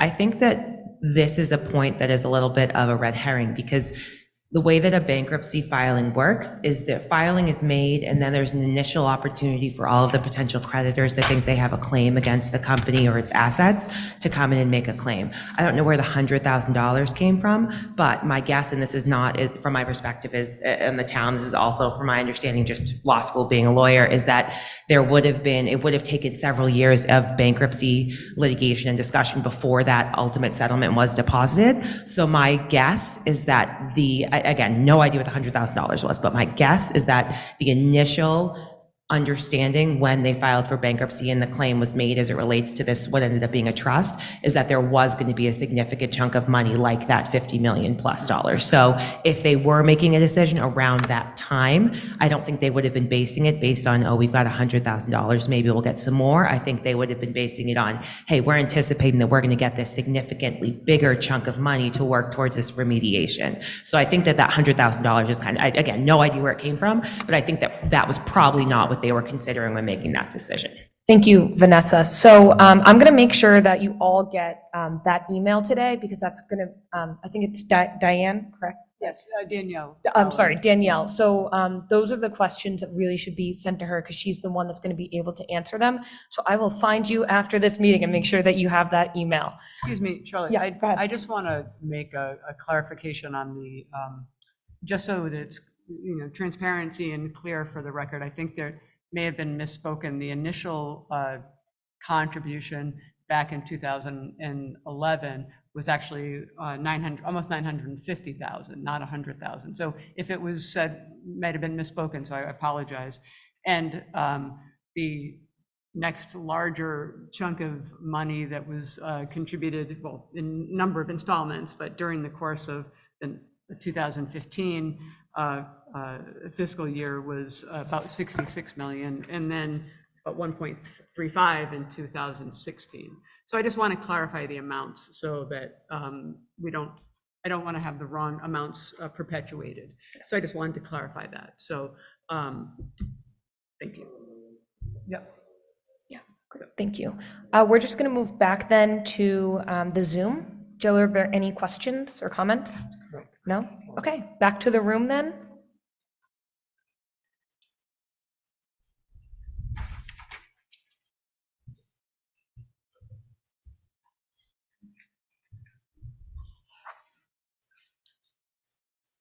Good evening. Chris McDonald, 1159 Broadway. There's talk of removing the dams at Ludham's Ford and where State Street and Cross Street meet together at in Hanson and Hanover, of course. So you talked about keeping the dam at Factory Pond. With the removal of those dams, if it does happen, would that happen after cleanup, or would it matter? I think that's a hypothetical. Go ahead. Well, so as part of the natural resource damage claim, the bankruptcy claim with Tronics also allowed for a natural resource damage claim. And so some of the funds were received from that. A grant was given to North-South Rivers Watershed Association a few years ago to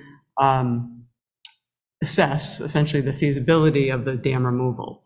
I'm not going to speak to Sam's, the good work that those folks are doing, but I think in a general sense,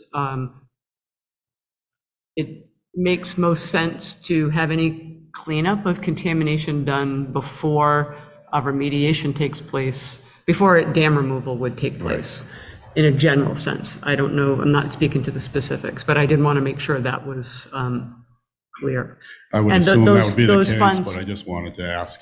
Oh, no problem. Yeah. And those funds are separate from the Tronics funds as well. So just to clarify that piece.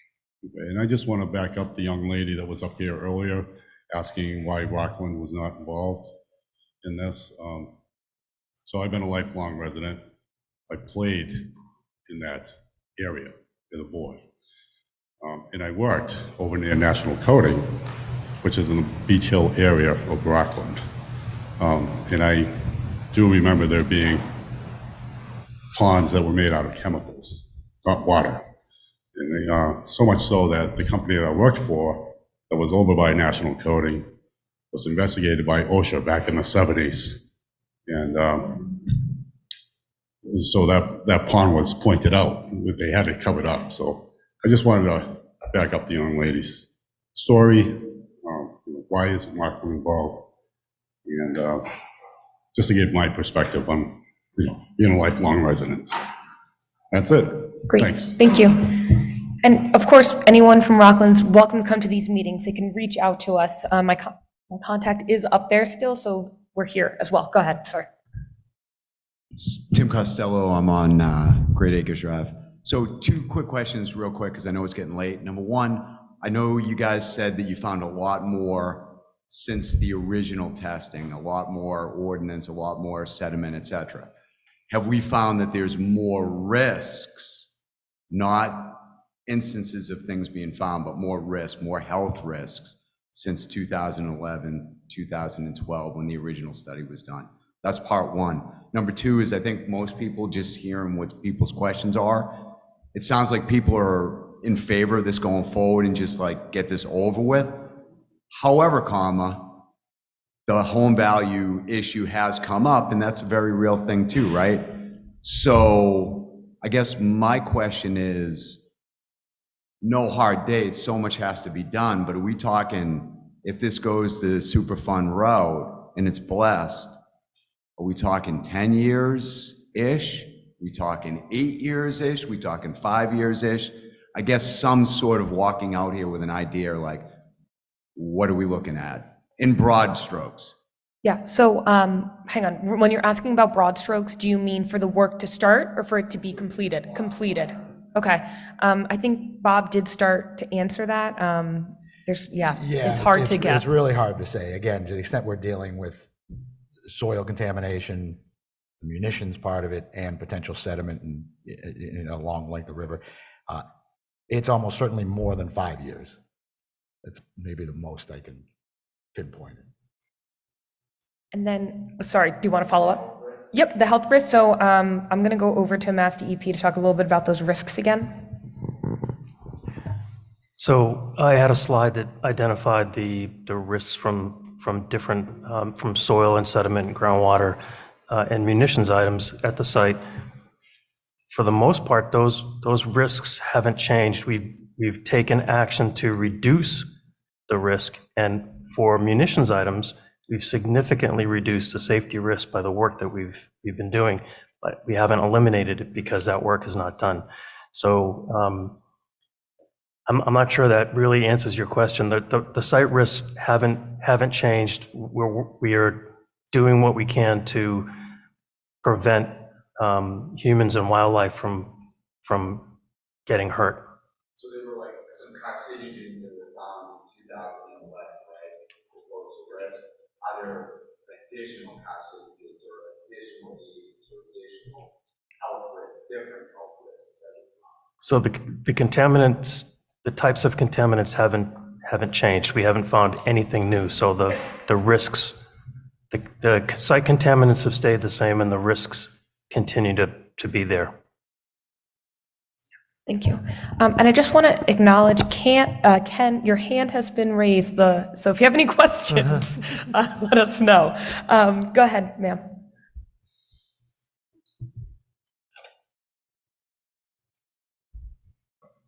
So as far as the dam goes, it's my understanding that the white phosphorus was kind of, you have to keep that underwater. Are they planning on cleaning that up before they dig up and replace the dam? And the North River watershed area, they were planning on getting rid of all the dams. Are they aware of this? Are you aware of this? So I'm not aware of your question regarding white phosphorus. So I would have to go back and look at the site contaminants, but related to the Factory Pond Dam, I'm not aware of that particular White phosphorus explosive. was used for tracer bullets. Oh, for tracer ammunition? There has been some tracer ammunition found in the southern portion of the site, yes. At the dam. I don't have that knowledge that there have been tracers found at the dam. It may be possible, but I don't have that information. So I'm just going to go over here and then we'll come to you.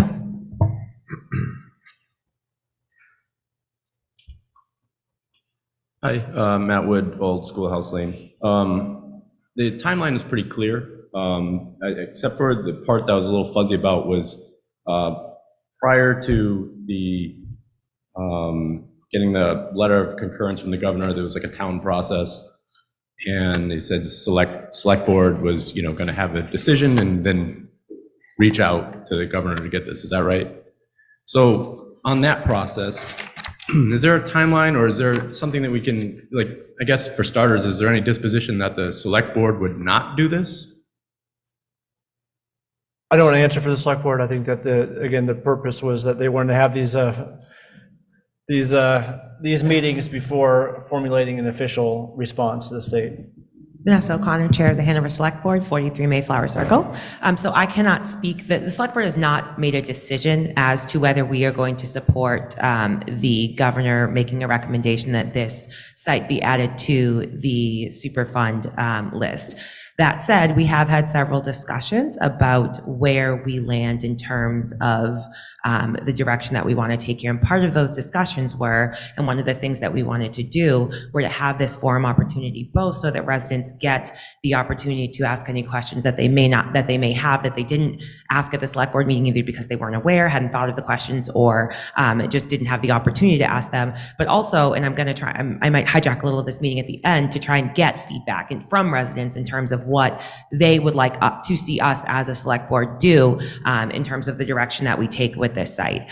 I cannot speak for the rest of the select board. My personal view on this is that our options are leave the site as it is, let them wind it down, and it sits there as a vacant, contaminated site that hasn't been remediated, or to move forward with listing on the Superfund and to have some quantifiable and measurable mechanism to move forward and remediate the site.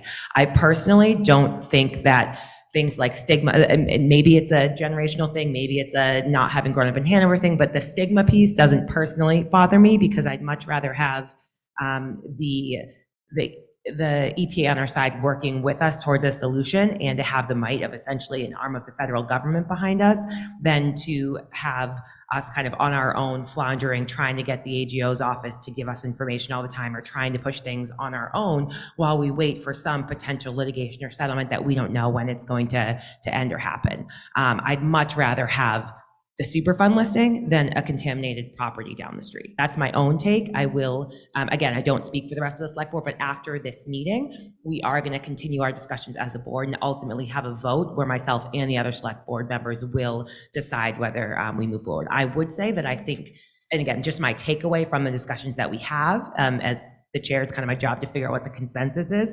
I would say that the conversation seems to be trending towards support for this designation, but again, there's been no vote. I don't speak for anyone else on the board, so Sorry, can you speak into the mic? I was just asking about the timeline of that conversation, that vote. I think that timeline, so we were really waiting for this. We'd hoped that we could have this meeting kind of a couple of months ago, but just because of schedules and the holidays and all those kind of things, it was pushed out a little bit. And so I'd imagine, and I can work with Joe on this, but I'd imagine that we will continue that discussion pretty quickly. We're working on the budget right now, so up till the end of January, I think we're probably, a lot of our time is pretty kind of taken up right now, but I'd say probably at sometime early to mid-February, we'll probably be able to kind of continue this discussion and get a consensus from the board so that we can do whatever the notification or communication is to the governor in terms of whether we do or do not want to be listed on the site. As a site. The only other thing I will note, though, is we are not the only, Hanover is not the only town involved in this. Hanson, Pembroke, there's other towns that kind of have a dog in this fight and something to say. So just because Hanover Select Board does support, if it does a listing on the Superfund list, that does not necessarily mean that another town won't. And like I think the kind of what's been coming from this group is, it's not 100% clear like what will happen in terms of if say Hanson says that they're not supportive or another community gives another decision. I don't know how much weight each of those decisions have or how that impacts the governor's ultimate decision, but I do think I am pretty confident that Hanover can probably reach a decision in the next couple of months to try and at least push this forward and into the governor's hands and to move forward with next steps. Thanks. And would you say we can give our comments, if it's not today, email you all, or I know you're all listed on the select board site? Yep, absolutely. So anyone that does have any comments or thoughts that they want to relay to the select board, I will try and take, I'm not sure how to do it because I probably should have thought of it in terms of logistics before this evening, but I will try to get some consensus or at least stay for the opportunity to people to stop in and kind of discuss it with me or Ms. Nyman if she's interested in doing the same. But I think we all, if you go to the town website, we all have email addresses there. We have phone numbers there under the select board page. We also are meeting, we have meetings the first and third Monday of every month. month. It's usually a 7 o'clock meeting. This month, because it's the meeting that we are really working towards pushing the budget out to advisory committee to review, we are meeting every single week, and we're meeting at 6:30, so there's plenty of opportunities this week to meet with us. I personally also hold office hours every Thursday morning from 10 to 11 via Zoom, so any of those ways are all perfectly fine ways to reach out to any of us. Great, thank you. Would you like to ask your question?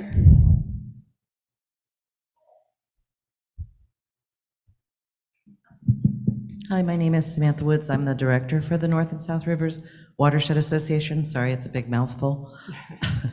Short, NSRWA.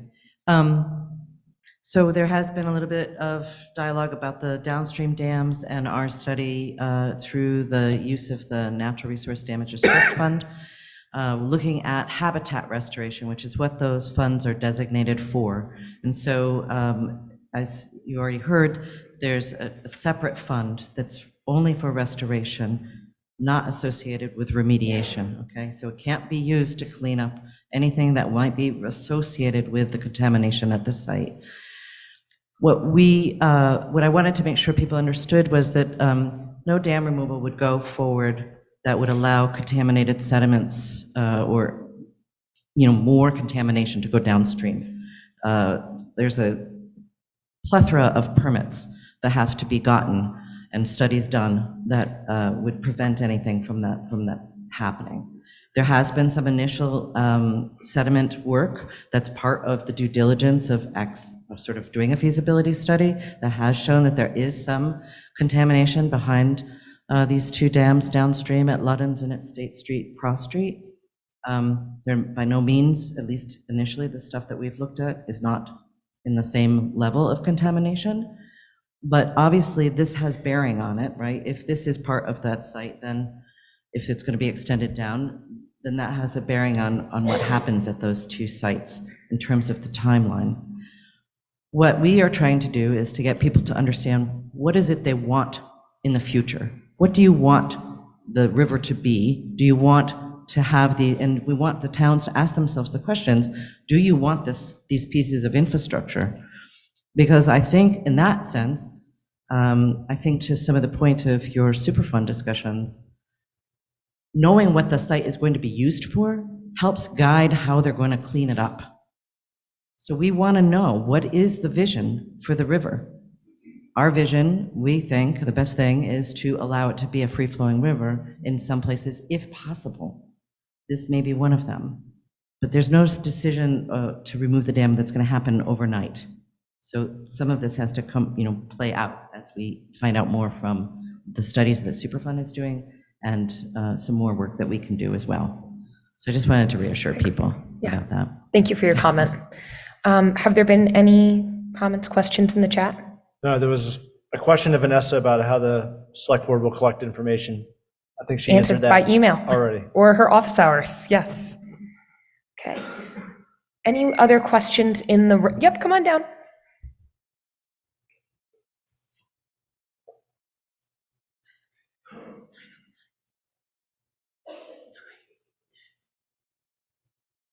Richard Lynch on Briarwood Drive. Two questions. One, is there a list of neighborhoods that are at risk based upon the current property boundaries for the cleanup site? It's going to be Mass DEP for that one. So I can give you a graphic that depicts the site boundaries and the parcels that are located inside the site boundaries and the parcels that are located outside the site boundaries. Right, that's available on the town website, I believe, right? Right, the town GIS, the interactive GIS will show you that. It may not show you the site boundary, but it certainly, you can access the parcels and the owners of the parcels and all that. So is the information. assumption if neighborhoods are not within that boundary, they are not at risk? They aren't currently part of the former National Fireworks site. That doesn't answer my question. So I'll say that the risk calculations are done for all the sediment and soil and groundwater that's located within the site boundaries, with the exception of groundwater, because groundwater moves and the river system also moves. So we've identified that on our graphic. But the risk calculations were done based on the nature and extent of contamination, which is incorporated into the site boundary, which we also depicted. Okay. I So hope that then helps. those neighborhoods are rated somehow, assessed somehow based upon your calculations. Yeah, the site boundary was determined based on the environmental assessment work, yes. All right. Part two of my question. While 5 to 8 years, while Hanover has a scarlet letter being on the list and resolving the issues, what does the EPA or the town do if, in terms of property values surrounding the area, in terms of, if you have a potential buyer who's not from the area that's coming into the area, they read about the fact that there's a Superfund site nearby. What can the EPA do for the property owners in terms of clarifying or providing information to that potential buyer? They'll call me. So they'll call me. So I get a lot of phone calls about people that are interested in buying homes in a community that does have a Superfund site in it. And we would talk with the realtor, potential property owner, go over the site, the risks, what is happening, what is the future looking like, and making sure that they are fully informed. So Okay. it's a common question that we get asked at the agency. So that information is available to residents surrounding the area? Yeah, It's so part once of that once a site dedicated is, website that you're- so we assign different staff members to a site, and their contact information will be available. And then people reach out, and we can answer their questions.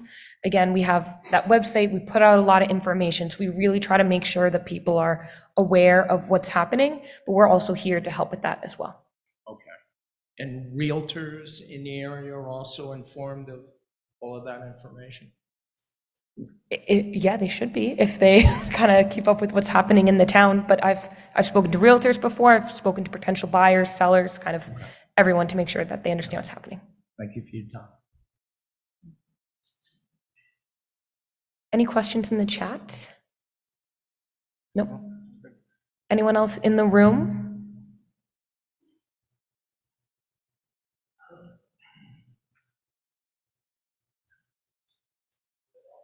I know, going once. Yes, go ahead. Sorry, not a question, but for anyone that does want to give specific feedback to myself as an elected leader, Rhonda, will you be hanging out for a little bit afterwards, or? Okay, myself or Rhonda.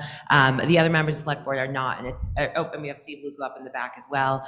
So if you'd like to give feedback to any of us, you're welcome to stay. I think we'll stay till we've managed to kind of hear, and to the extent we're able to respond to any of your questions. And then in addition to that, one thing I do want to note that I have had asked to me several times, and I don't know if it came up as a question, but there's been a question about the fireworks site advisory committee, I might be getting the name wrong, and why that committee hasn't been involved in this discussion, why it hasn't been kind of actively working in the last few years.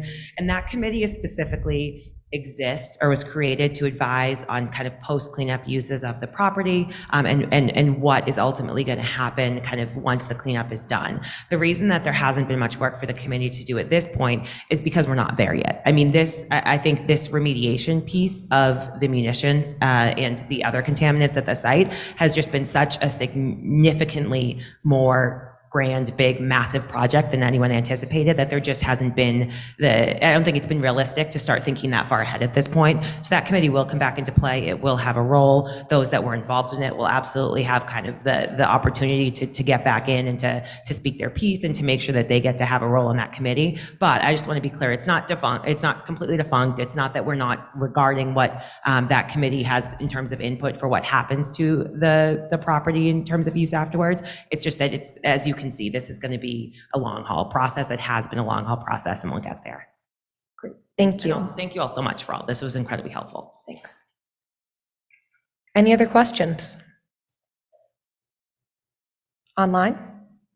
Nope.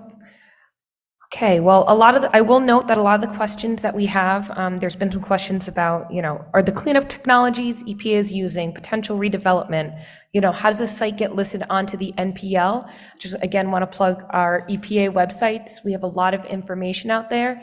If you can't find it, let me know, I'll help you.